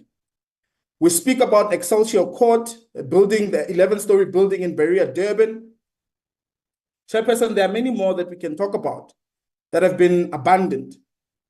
We can talk about the Rasweb shooting range in Brett in the Northwest, a shooting range that could be used by SAPs for their competency training without having to travel over 150 kilometers from Brett to Potchefstroom to come and undertake competency training for their firearms. These are low-hanging fruits that I spoke about last year in June when we had our physical meeting or our in-person meeting. These are the issues that we raised with the minister by writing a letter to him. These are the issues that we raised also last week during our in-person meeting with the DG. Chairperson, it's important to recognize and realize that we won't get anywhere if the department is insistent on allowing itself to face these challenges when there are legislative prescripts that allow it to get some of these buildings out of their hands in order for capable municipalities to actually play a critical role in making sure that these particular buildings are put into good use and that the department is able to generate the much needed revenue in as and when possible. We are on the early stages, Chair, of implementing what our legal framework prescribes for. And it is important, Chair, that I highlight this fact, as I've highlighted it to the minister before, that the department needs to consider, particularly as it relates to small harbors, giving the management functions and powers to capable municipalities that are able to run these harbors in order to protect jobs and livelihoods. I'm not too sure, Chair, what is this obsession with wanting to keep things that are clearly a burden to communities across the country to a national department that is clearly unable and incapable of making sure that it is able to put into good use the properties that belong to the state. Let me pause there, Chair, and I'll recollect my thoughts around some of the issues that I've picked up, and we'll raise them as and when we have time to do so. Thank you, Chair. Thank you, Honorable Sihlalo. Honorable Salve. Sorry, Honorable Chair. Okay, Minister. May I apologize? I have to join the Cabinet Committee at 11. I'm not sure whether I can make few comments and be excused. Let's allow you, Minister, to do so. Thank you, Honorable Chair. Honorable Chair, we take counsel from all members who have spoken, giving us what are the priorities, and those who would speak. And I'm sure the Deputy Minister and the management will be able to deal with other issues that may prevail later.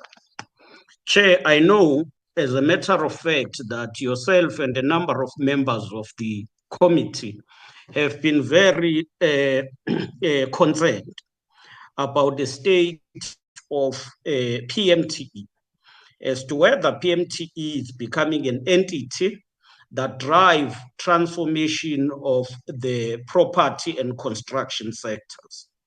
And we would adhere to that, as you have seen in the presentation. The presentation is clear, it has timelines, it has everything. Yes, we might have been late in terms of things might have been taken so long for this kind of an intervention.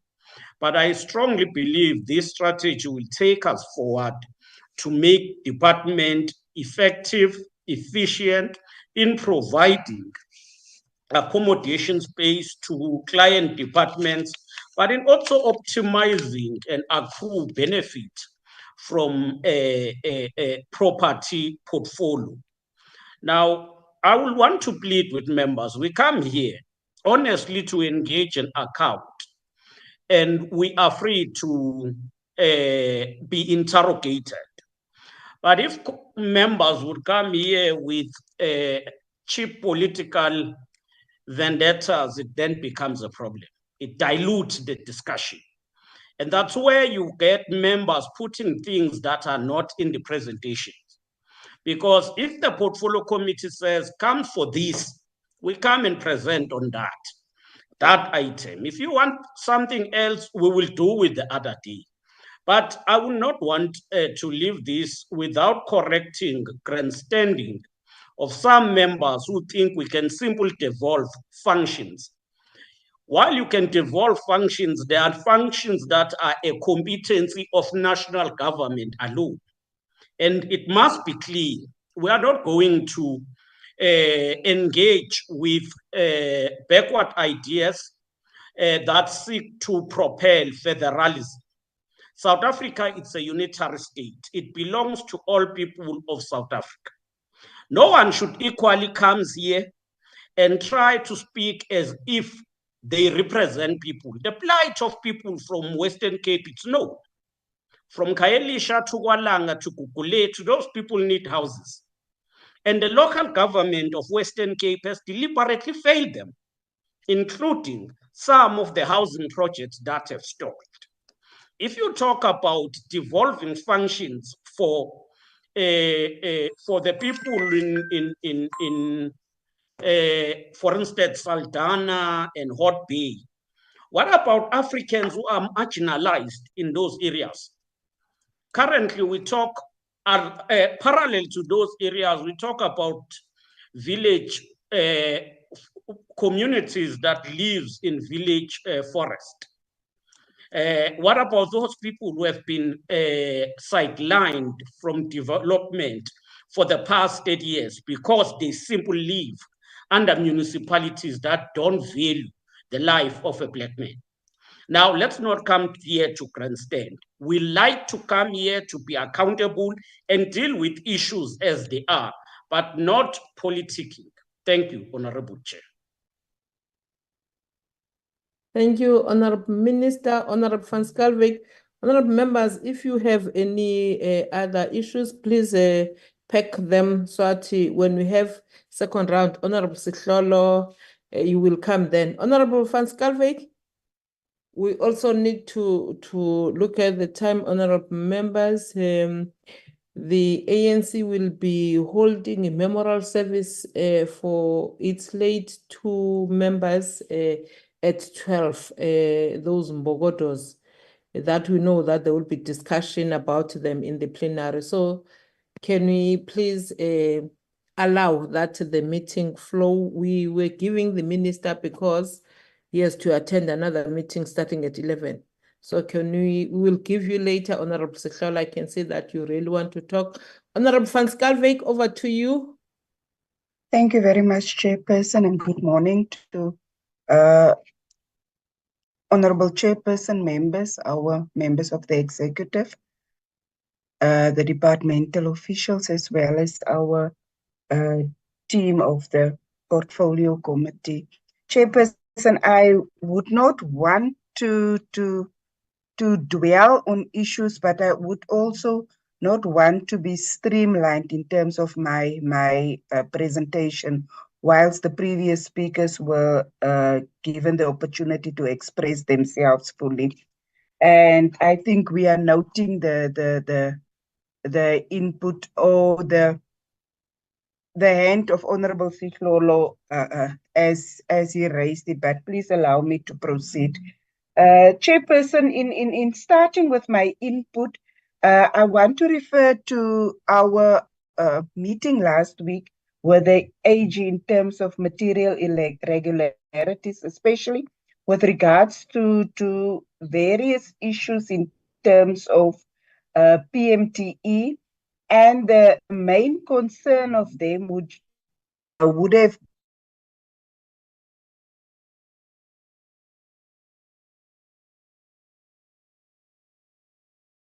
Honorable Van Schalkwyk, or is it me, honorable members, that is losing her?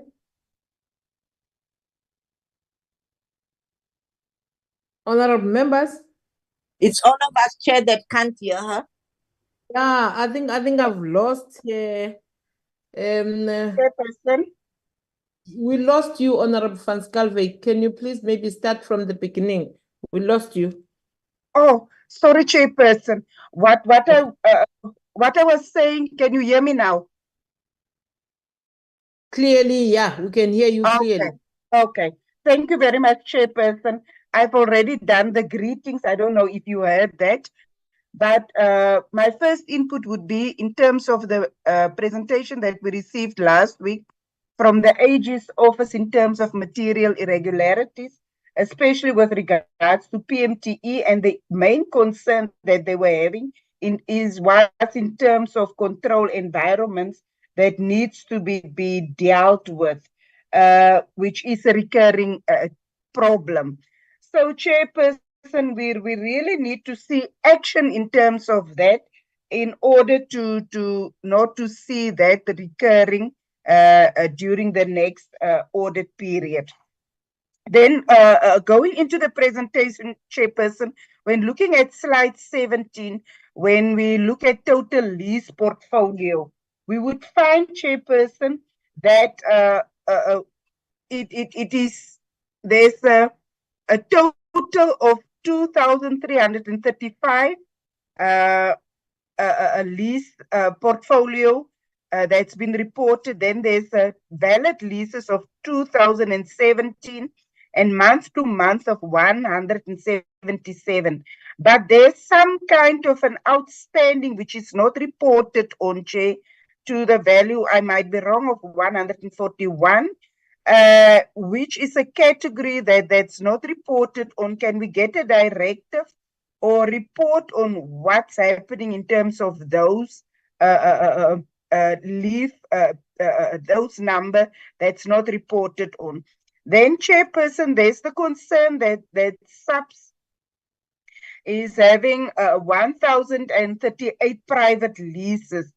And it's so extreme compared to other departments whereas we know the intention that we had in terms of Telkom Towers to mainly assist subs in terms of leasing, but yet we still have that vacant buildings, and we are not sure, Chair, on what's happening there. Because when we look at the unused buildings, it's been reported that there's only for Telkom Towers, there's 102,000 square meters unutilized square meters, and various others that's been reported. So my concern would be in terms of especially this unutilized buildings. We see that there's regularly unutilized buildings that are being hijacked by private individuals, and we need to establish, Chairperson, have there been inspection as well as protection in terms of security services at all those buildings to ensure that it's not been hijacked, and we need to make sure of that, Chairperson. If we can get a report on that. Chairperson, we are also welcoming, we are always focusing on the negative and bring it to the fore. And I think that that's where our strong point should be in terms of our oversight function. But we shouldn't be seen also only to be negative, but we should also lift out the positives, because I'm specifically welcoming the release of land parcels for public use to the different departments, but especially noting the 25 land parcels that's been made available for the use by Eskom, which will surely assist with the energy generation, the improvement thereof. Then, Chairperson, there's this skewness in terms of the revenue generation. We are aware that the rates are not market related, although companies are multi-million rand valued. So some fees were not adjusted for many years, as we've seen during our oversight visits and various reports. So we need to know what is the plans that and the timelines that the department have in place to improve on this issue, as we've raised it several times. It is important not only to have strategies, but we also need active action in this regard. There should be an action plan, Chairperson, in place in terms of annual fee increment, to improve the revenue generation that will benefit government, especially in terms of maintenance of buildings, having that money available. And then, Chairperson, on slide 37, we see the disposal of obsolete assets. And we want to know, how can you make this decision without establishing first what you need moving forward? Because there might be that those properties that they want to dispose of might be fitting the criteria in terms of moving forward properties that they might need in future, which they will then acquire at a much higher price when buying or renting it from private individuals or private companies. So we need to rather focus on maintenance and the restoration of some of these buildings to be of value to the department or government. If assets in the mining areas, sorry, Chair, the precinct development has been part of your plans. What did you achieve to date? Because on slide 38, we see you are mentioning Salvokop, but we know this is not the only one that we can talk about. So, Chairperson, it's important for us to look at these issues, because we see some of the businesses, when we talk about the businesses moving from the inner city, there are businesses who remained in the inner city. especially like F&B in Gauteng. And we want to know, why has government allowed the private sector to abandon the city areas, the city centers? This dependency on the goodwill of the private sector seems misplaced to me. Perhaps Netleg should be an active participant, chairperson, in these renewal plans of the department with clear commitments, because we know that all the components are represented at Netleg, and they would be able to assist in terms of ensuring that the renewal plans might be successful. Thank you very much, chairperson. I'll pause there. Thank you, Honorable Van Schalkwyk. Honorable Sihlalo, can you come in before I also raise my concerns and deliberate on this report that we have been given by the department? Honorable Sihlalo. Chairperson, thank you very much for your continued indulgence. I really do appreciate it. Chairperson, I want to take you back to the meeting that we had with the Public Service Commission on their presentation on the roundtable report on functional accommodation, which was held on the 25th of October last year. Chair, we learned during that particular presentation of the systematic challenges in property and facilities. There was specific mention of the underperformance of the programs that relate to underspending as it relates to PMTE. There was also an indication, of course, or the emphasis that the Department of Public Works and Infrastructure is a consultative and coordinating department. And we learned at the time as well that in terms of PMTE, that there was inadequate business and funding model, and that the PMTE was competing with the private sector. And you would have heard me, Chair, in my comment referencing the meeting that we held with the AG on the 10th of October, where we had those 150 resignations from PMTE, particularly in reference of the 2016 framework that is still being used by PMTE. I'm mentioning these, Chairperson, so that I dismiss the notion by the minister that I am politicking and grandstanding and so forth and so on. Highlighting also, Chairperson, that it is the second time that this happens. I take the point of Honorable Sharom in as far as having to look at the positive as well. However, Chair, for over the past 4 years, we have been able to engage PMTE, and the cons have unfortunately outweighed the pros. And that is just the reality that we are dealing with.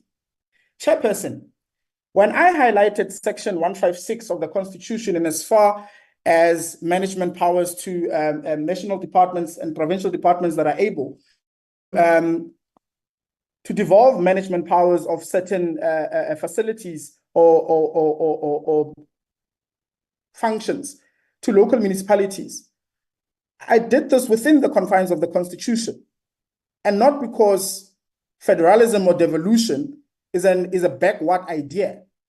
It is what is in the Constitution. And I thought that as a committee, we have been able to refer as part of our recommendations to policies or to legal frameworks that allow our contributions to the department to be in line with the Constitution and not far removed from it. So it is rather ironic that the minister is accusing me of one thing and then goes on to do the very same thing that he is accusing me of, which I did not do. How is it possible that when the DM is in a meeting with us and we engage her on these things, it's not considered as grandstanding or politicking, it's considered as constructive contribution to the betterment of entities within the department, and yet it is something completely different when the minister is available? We are a committee that has been resolute in our criticism of the department and its entities, to a point where indeed we are sitting with a situation now where we do have a permanent DG, where we do have a permanent head of PMTE, and that the deficit, the leadership deficit within the department is now stable in as far as those two appointments are concerned. We've highlighted this last week and we've applauded the department and the minister in this regard. But we're talking about challenges, Chair, that we have raised. You would know. Then when we had our meeting last year in June, These were the low-hanging fruits that I spoke about. These are the communications that I've had with the minister. We've sent him letters. Honorable Samantha Graham Murray has sent letters to the minister. I too have done so. So it is sad and very unfortunate, Chair, that these are the remarks that I've had to endure as a member of this committee without the minister being present to actually also account to the committee on these remarks. It is the second time that it has happened, where the minister has spoken and left without me having to speak, because I don't want to disrupt the minister when he's speaking. We hardly see him in the committee, and I believe it's important that he engages the committee. But it is very unfortunate that once again, we get into robust discussions and the meeting seems to be redirected away from the points that are legally sound, in as far as my contributions are concerned, in my opinion, Chair. So it's really unfortunate, Chairperson, and I take full offense to what the minister has had to say. And I don't know, Chair. I don't know. Thank you, Chair. Thank you, Honorable Sihlolo. I think the DM is remaining in the meeting. She will respond later on. Let me appreciate the report that we have been given by Mr. Sibanda as the head of PMTE. Let me start by first appreciating some of the strategies, future plans that you brought to us, that some of the properties you looking at leasing them to private businesses, like Take a Lot and all that. I really appreciated that, looking forward, and the fact that we know now with the reality is that we are moving to these online transactions where you will do whatever in your phone, and then there is a warehouse that they'll come and deliver to you. So it's good that I hope that you succeed on that one. It's good, it's good. So I wanted to start on that one before maybe I also concur with my colleagues on some of the issues that they have raised here. One, the department, it seems as if it is failing even to adhere to PMFA as guidelines, that if you have a contractor that has not finished its duty, what do you do? There is no consequence management within the department, something that we have raised several times before. Look, you saying here, there are projects in which contractors left that project, then a lot of money has been spent, a lot of money has been given to the contractor, but the project has not even been finished today. So you're not telling us that we blacklisted this, we informed whatever regulatory body that has to blacklist this company is no longer doing work with any other department because it has failed. That is the thing that we don't see here. But you'll find out that the same company is again being given some work to do. As this portfolio committee, Mr. Sibanda, I think you were not part of the department then. When we went to Telkom Towers, the one that we are saying there is a lot of space and all that, but we raised an issue there because the implementing agents there has been with you since the beginning. And the reality is that it has failed. And it's still continuing, failing to ensure that Telkom Towers, after all these years, is in a position to be habitable. all the parts, not only one part of the telecom towers, which also has its own challenge, because even the part that is said to be habitable, you have flaws there that are not being utilized. One of those flaws is the one of the minister and the one of the deputy minister of police. So you have those challenges. You keep the contractors that are failing you to deliver, but you keep them as this department. To me, that it's one thing that is wrong. Also, you mentioned that there are leases that has been there even before you were born. In fact, all of us here in this meeting that before we were born, 1940s and 1960s. When we were dealing with the bridge issue, we found out that the company that did that washing line, as it was called by the media, has been with the department since 1969. And it delivered that. Possible, it's still continuing doing all these border fences for the department. So we don't have any examples of these companies. Why do we still continue with such companies? I mean, in 1994, there was a change of guard in South Africa. Are you telling me we continue with those companies because you are telling us here that there are leases, 1940s, 1960 leases? And it's clear, if you're talking about those companies, who own those companies? Will we really transform this country? Will this department transform this country? I mean, it's something, I don't know how I can talk on that one.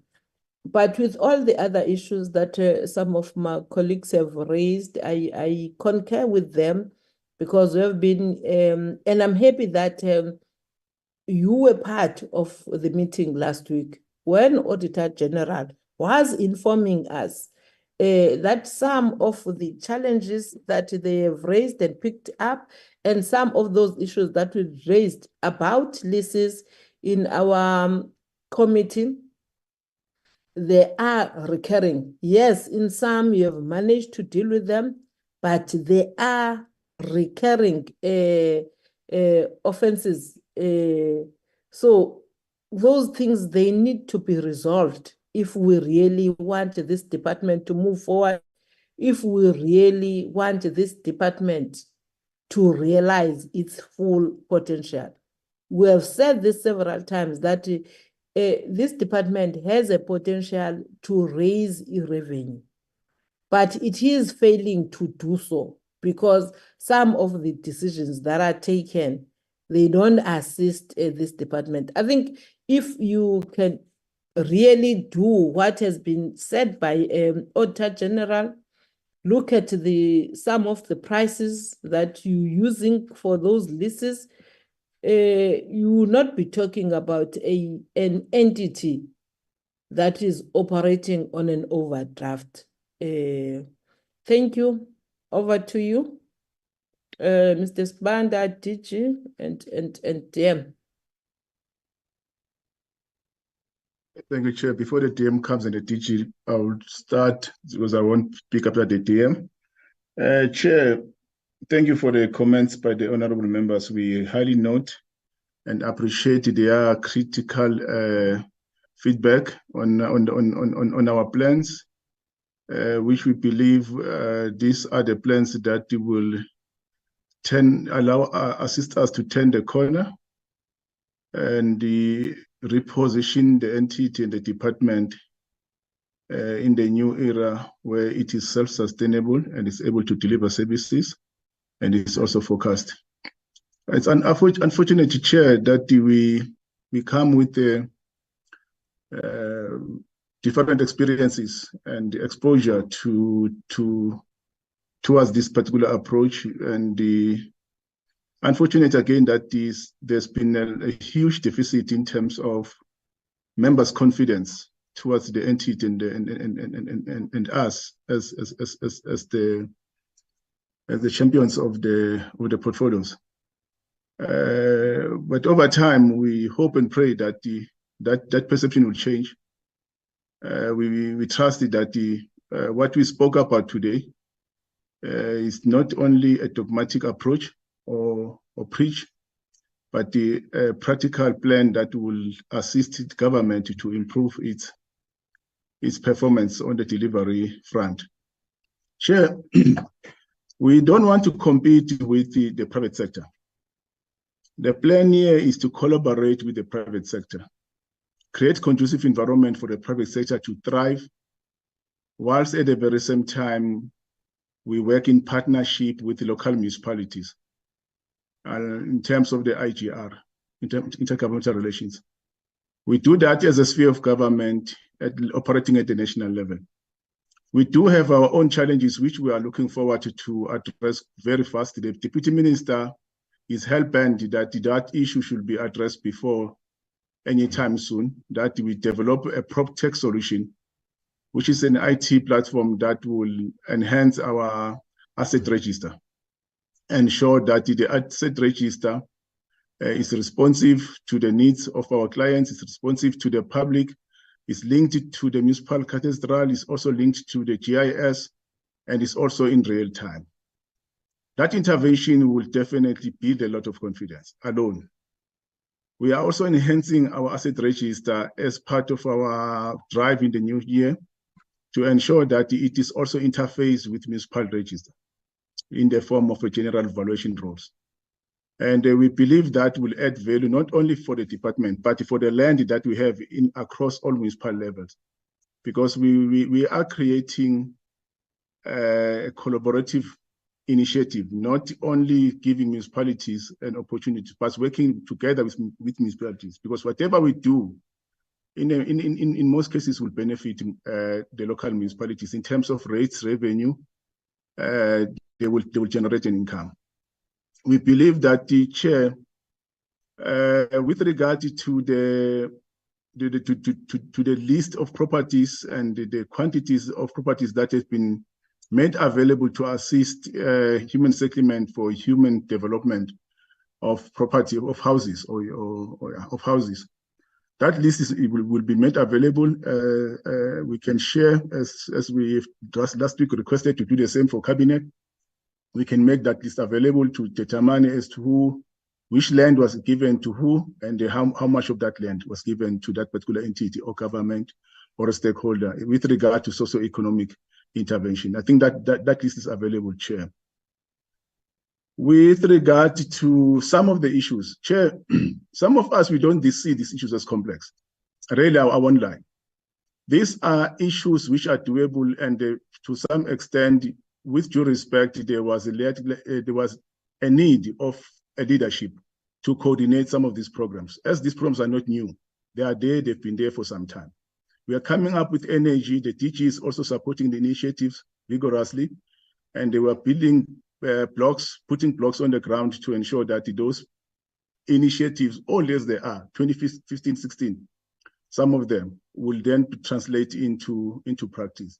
We bring that kind of an experience to translate programs into practice. And with regard to the issues of Telkom Towers and other buildings around the city center of Pretoria, not only there are others as well, which we have seen a potential that we can turn around. There was a reliance on state support in terms of fiscal dependence.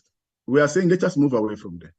There is a private sector appetite, because we're not competing. We wanted to collaborate with private sector. There's a private sector appetite to come into the space and unlock value. And for us is to leverage that asset so that we are able to optimize it. In terms of issues that has happened in the past, of course, we agree. It's unfortunate, and one have said in many cases, it's unfortunate that such a beautiful asset has been left to that kind of state as it is now.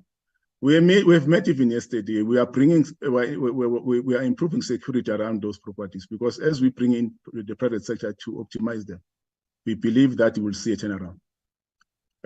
We can't put a strategy as requested by the members and putting reports as requested by the members, and the strategy be viewed perhaps in some instances not being tested as a failure to some extent, which we believe we should be given an opportunity, and with the support of the members, that will definitely translate into fruition. We believe that our effort to support the private sector to unlock value, working together with other sectors of the state, we will definitely turn the corner. Chair, we will be unfortunate for us if we don't take responsibility and say it's take responsibility for the failures that we've enjoyed in the past, and also requested the minister to dig deep into those issues by providing to some extent investigation as to what happened, so that we are able to identify whoever is responsible for such, so as to not to repeat the same mistakes. The minister has agreed to that with regard to some of the decisions taken in the past, which have caused to significant losses today, including the telecom tower issue. So those are part of the issues that we, as the AG, we are communicating with them, and we are also engaging them to make sure that we unearth all the undoings or the malfeasance that have happened today. We are very strong and vigorous around those issues. The AG findings that we were with, there's a workshop. I think the CFO might also come in. There's a plan we've developed a plan of action. Some of us we've got a history of turning some of organization from administration to clean governance. We have identified areas where we needed to really develop a plan of action, which will, of course, improve our governance internally. Unfortunately, one cannot say what happened to the departure of 100 and something employees. I've requested the colleagues to prepare a report so that we know what happened to those who have retired, who have resigned. The issues of building capacity is part of the plan. We are currently working with the National Treasury, the GovTech entity, to also provide expertise around the turnaround strategy, which Treasury has overwhelmingly supported. And we will work with them to try to build capacity. And of course, we wanted to work with an agile and entity which is focused to deliver of services, rather than a mass entity which at times is costly to the entity with no value at the end. So we are trying to look into those issues, because we wanted to drive a state which creates value. The balance sheet in terms of our assets should also improve. We are not going to dispose any assets in terms of the strategy anytime soon, in terms of outright sale. We are doing in phases. As I've said, we will be doing the first phase. The first phase, we have done a lot of due diligence around those assets. We've identified them that they don't have any future use for the state. We are currently working with our sister departments. Yesterday, we met with the SAPS. They're also giving us their needs in terms of the accommodation of SAPS members, because they are entering a new system of rotation. So we are looking in terms of how do we then improve those properties so that the SAPS can make use of those properties. So our primary objective is to serve the interests of the departments before we go out on the private sector, and make sure that as we do that, those assets are improved as well. So, Chair, I will stop there for now and request the colleagues to also add. The DG is here, the CFO is here, and of course the TM will give a perspective. But we are committed to see improvement, and we are we're confident that from the AG issues to the issues of delivery of services, this entity will improve. Thanks, Chair.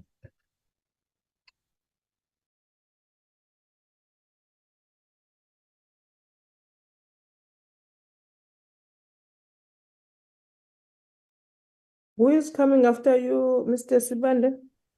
Is it the CFO? No, it's me, Chairperson. Oh, okay. Yeah, I'm Did sorry, you? Chairperson. I couldn't raise my hand. The system is hitting me. Yeah.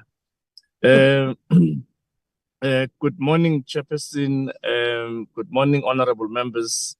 We welcome all the inputs that have been made by members, and we really appreciate the constructive criticism in respect of some of the issues that have been raised. Maybe, Chair, to just maybe highlight a few on my side that I managed to pick up. Honorable Satlolo raised the issue on the non-existence of the immovable asset register. I take note of that and indicate that our rationale, Chair, as you remember, even when we had to come and brief you after the portfolio committee, there was an issue around our ICT environment, which is actually causing a lot of problems for us to move forward. So I just want to confirm that, Honorable Setlolo, we will really push hard in respect of that. In respect of the working with municipalities, I just want to indicate maybe as a way of progressive approach, an example of precinct development that we've actually engaged in, Chair, where we actually saw ourselves working very close with municipalities in delivering a progressive project is the case in point of Salvacorp. Salvacorp, it's a state property or a state land where we engaged various departments to build their head offices.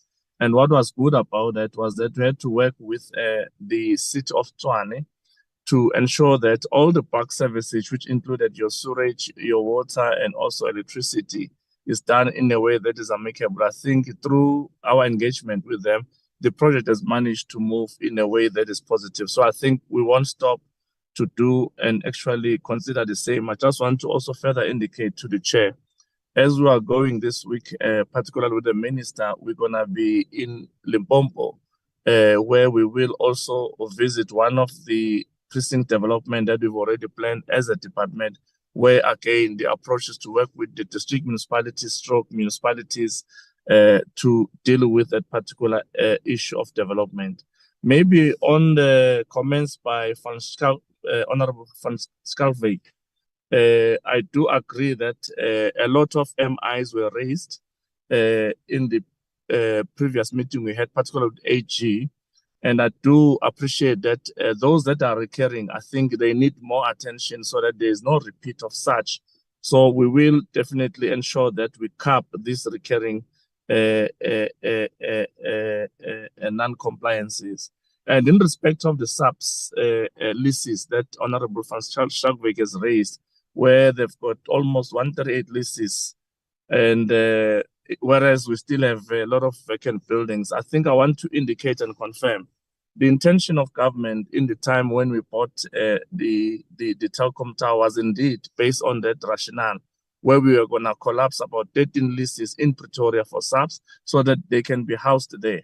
I think what would have happened, Chair, there's going to be a lot of lapses that would have been happened between then and now, which then resulted in a number of challenges that we are facing. What is good then is that there is engagement between the Minister of Public Works and the Minister of Police, not also indicating that myself and the National Commissioner, we've had an engagement to which this matter has got to be moved at a very fast pace so that we can then try to maximize the utilization of state buildings.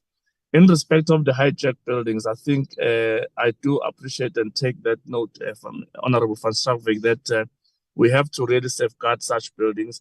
But just to indicate, while the holding costs are actually very expensive, the sooner we move into our programs like your BOT, your ROTP, and also the letting out program, wherein we will allow people to actually lease these buildings or properties to us thereby us generating revenue. I think the sooner the better. So we believe that, as the head of PMT has emphasized, those activities are already in play.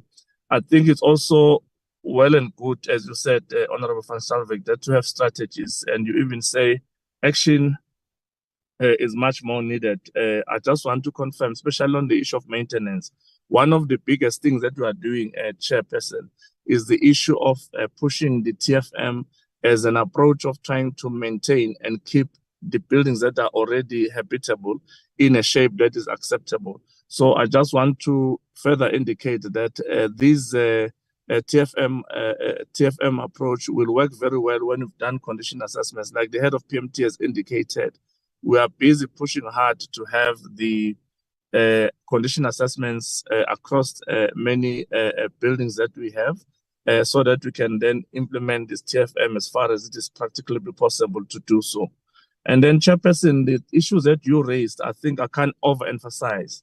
When you say, Chair, the issue of consequence management is still a serious problem where there is no indication whatsoever to say, what do we do with defaulted contracts? I will then propose, Chair, through you and the members and the management here, and also the Deputy Minister who's here with us, that maybe a report that deals with specifically the contractors whom we've given contracts, whether it's construction, whatever contract we would have given them, and they decided to leave those contracts and or not finish them, and they default basically. I will propose that, Chair, with your permission, that we craft you at least a report specifically for those things to just indicate, so that this report on its own can be easily tracked by the committee to see that out of so many defaulted contracts, these are the things that we are doing. Whether those things are enough or not, it becomes then a function of us to be guided by the committee. I'm also indicating, Chair, that the issue that you've already raised in the previous meeting, which you continuously do, where you indicated that we as a department, we really have a huge potential to raise revenue, and the speed at which you're encouraging us to really move fast with it. I think, Chair, we take note of that, and I think is one area that I believe that the team has been listening. I believe that we're going to push hard, Chair, to ensure that that potential must not necessarily be a statement. It should be a living sort of activity that you're going to see from us going forward. Thank you very much, Chairperson and honorable members. Thank you, DG.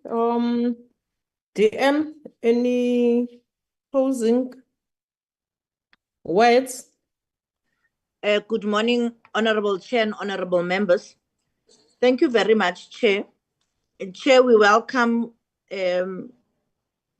all the comments and progressive, positive criticism from the committee on its oversight. Chair, I'm going to comment on what Honorable Sihlolo asked about the Public Works Bill and the long time it has taken. Now, on the Public Works Bill, Honorable Chair and Honorable Members, we are engaging the Office of the State Law Advisor to pre-certify it, and also busy with consultations from provinces.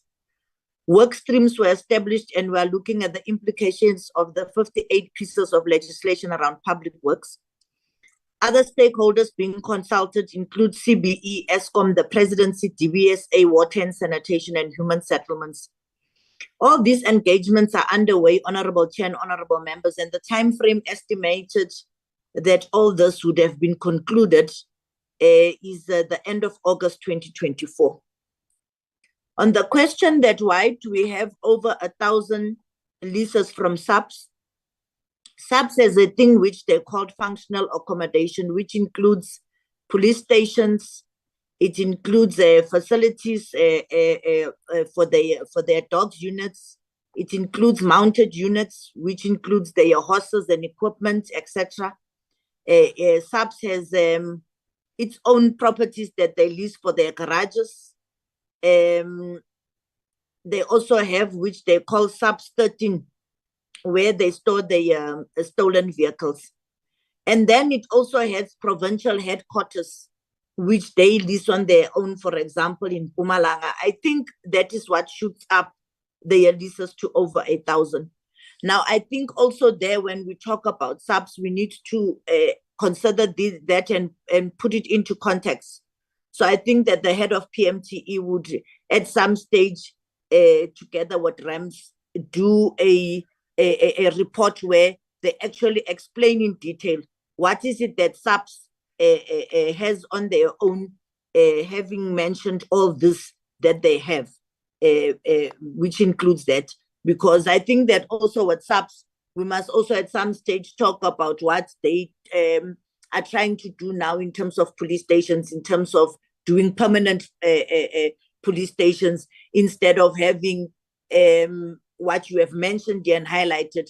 You will see that from the leases, Honorable Chair, before we were born, is these 4-roomed houses, police stations in the farms, which Public Works has been leasing since 1944 to date as police stations. And then also the time frame it has taken for subs to implement what it calls permanent solutions, and also not have container police stations, but build proper brick police stations, and also where we must try and find a solution of not having these police stations along the farms wherever where we've been leasing forever.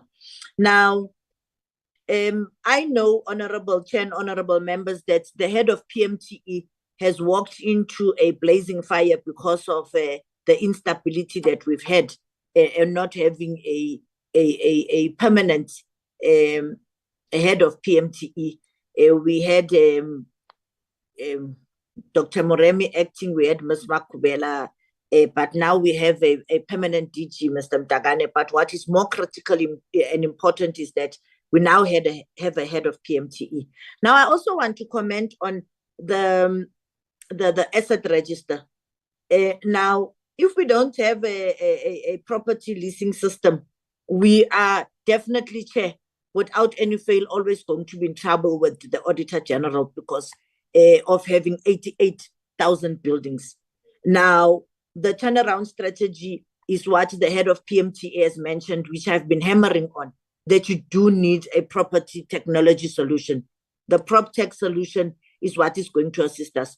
But coupled with that is that we have spoken even in our last meeting now in this last week that, and as the DG alluded when we appeared before the portfolio committee last week on ICT, that we are working around the clock, Honorable Chair and Honorable Members, in terms of not only looking at CETA coming to assist us, but looking at going onto the market to see who is going to assist us and how it will bring us a holistic solution in terms of us having a integrated ICT system at DPWI, because we can have all these on the table. I think if I'm not mistaken, it was also Honorable Sihlolo who spoke about how do we know which properties are being invaded and vandalized and all those. We might not have a proper, perfect system now, but at least we do have an appreciation on which buildings are being intruded and by people. But what we need, like I'm still saying, is that we need a proper ICT system where you can click on the button and say, this tenant left this, because what we are having now, you even have subs abandoning buildings, and we only found out later through the regions. So I think that the head of PMTE is also working around a strategy that our 11 regions, where we have the officials who are the officials leading the leasing and overseeing of properties in the regions, also get aligned. But that also will also be only assisted by us implementing a proper ITC a system that will be holistic in terms of how we manage our properties. And now the Operation Bring Back will assist us, because I think that there we are talking about legal people who will be doing this together with people who are in the know-how and have expertise around the property spheres. Now, also, I also always raise this even in the department, that we are the custodian of 88,000 buildings, and that the head of PMTE should seriously look around how we actually beef up and have a unit that is fit for overseeing 88,000 buildings, because 88,000 buildings is a lot of buildings. And when you look at the structure at REMS, which is what the AG is always also asking us about. Now, all those things, Honorable Chair and Honorable Members. Now, I think that what is doable now, we will submit reports where reports are needed to the Honorable Members and the Honorable Committee. Now, Chair, I heard you when you were responding before you made your comments to Honorable Sihlole. I'd like to please kindly request you, Chair, and the committee, and you, Mr. Sihlole, to please allow me not to comment on what the minister commented here, and that if the committee and the Honorable Sihlole do have issues to raise around the minister's comments, that maybe you will write to the minister or use the proper platforms to really engage on that, because I don't think it would be fair on me to comment on what the minister said, because surely he would have a response on why he made the comments that he made. But as I conclude, Honorable Chair, we always welcome the inputs of the committee, because it assists us to fix where we are supposed to fix and improve where we have started, so that at the end of the day, what the committee sees us not doing right, and that we also plead with you, Chair, and the committee, that where we have done well, you will also put it in your legacy report, and where we were lacking, you will also put it, so that even the next committee, the work does not fall off, that we are able to then have a public works which makes South Africa to work. Thank you very much, Honorable Chair and Honorable Members. Thank you so much, DM. I like this your closing word saying that if we have done well, we must put it in the legacy report. Okay. Thank you so much, DM, and your team, for the responses that you have raised to members when they were deliberating. Honorable Sihlolo, I just want to come to you. Honorable Sihlolo, I think we have done so well so far as this portfolio committee, and sometimes whatever that is being said, we must always understand that we are in this season now. Also, sometimes we may not always expect a response to be the one that we would want to hear, and also what we are saying may not be heard or be captured the way that we want to. I think we must just accept that as it is. I am not responding on behalf of the minister. The minister has responded, and as DM has indicated, that she can also not respond on behalf of the minister if there's anything that will then be done by the minister. Honorable members, I would like to thank you and appreciate always whenever that we deliberate positively and constructively, because our duty as this portfolio committee is to see and play an oversight role over this department, and to see this department doing so well. Really, DM, we always appreciate and applaud to all the good things that you have done, but we always, again, deal with you when we see that you are not doing so well. We hope that everything that you have said here will be realized, and we will see results.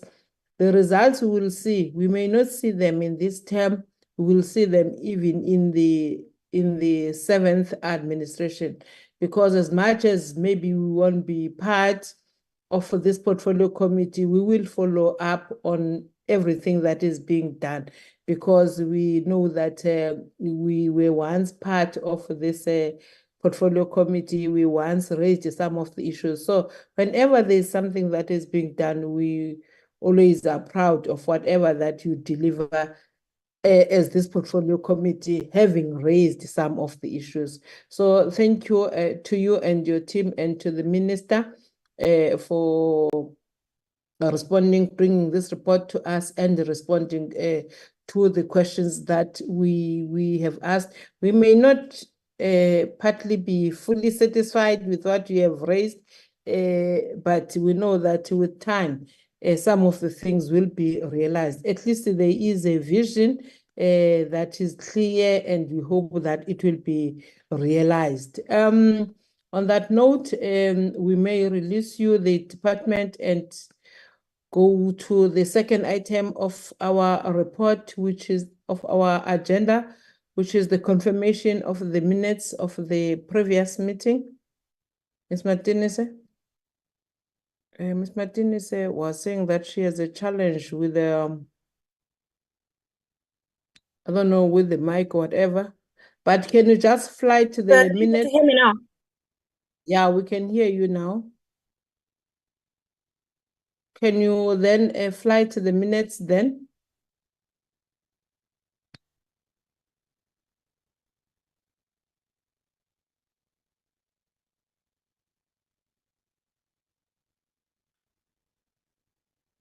We can't see the minutes, or should we go with the minutes because they were sent to us?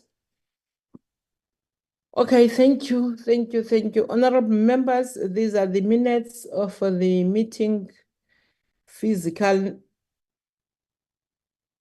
It's physical, no, of the meeting that we held physically on Wednesday last week.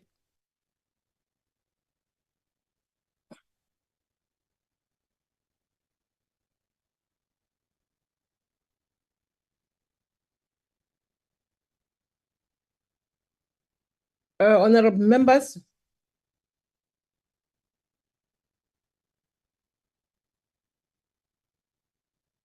we need a mover that,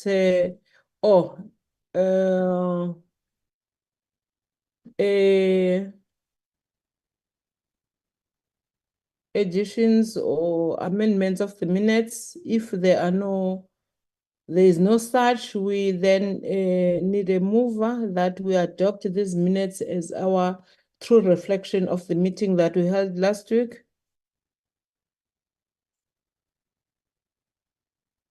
Honorable members. Chairperson, I move for adoption of the minutes. Thank you, Honorable Van Schalkwyk. May I have a second, honorable members? Honorable Sihlalo? Chair, apologies, I was quickly on a call. No, I move for the adoption of the minutes, Chair. I need a second, Honorable Sihlalo. Oh, yes, I'm seconding, Chair.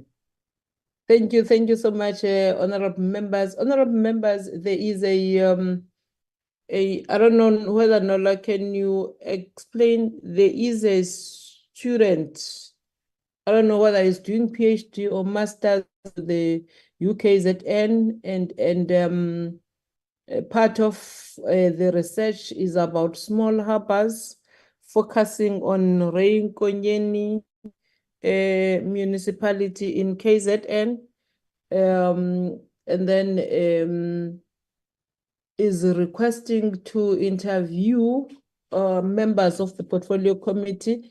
I think we not focusing only on members, but also part of the portfolio committee in terms of our team, maybe your secretary, researcher, or a content advisor. And then there is a time frame on this one, honorable members, that these interviews should be done before the 20th on Zoom, of course. So the student has successfully done whatever that has to be done with the parliament, parliament also signing off, even the institution where he is coming from. So there's that.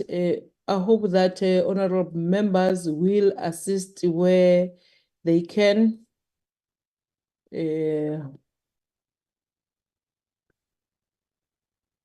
Chair, will the student be contacting members individually?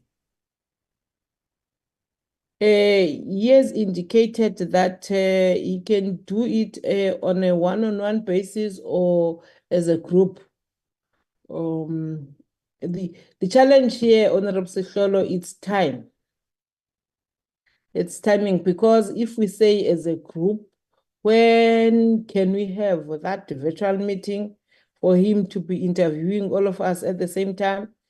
We're busy, Honorable members. No, I agree with you, Chair. Look, the data collection is, of course, important, and the views of members of this committee are also important. So I would urge the student to contact members of the portfolio committee individually in order to be able to get the best out of each member of the committee in as far as information is concerned on that issue. Thanks, Chair. Okay, thank you so much, Honorable Sehlolo.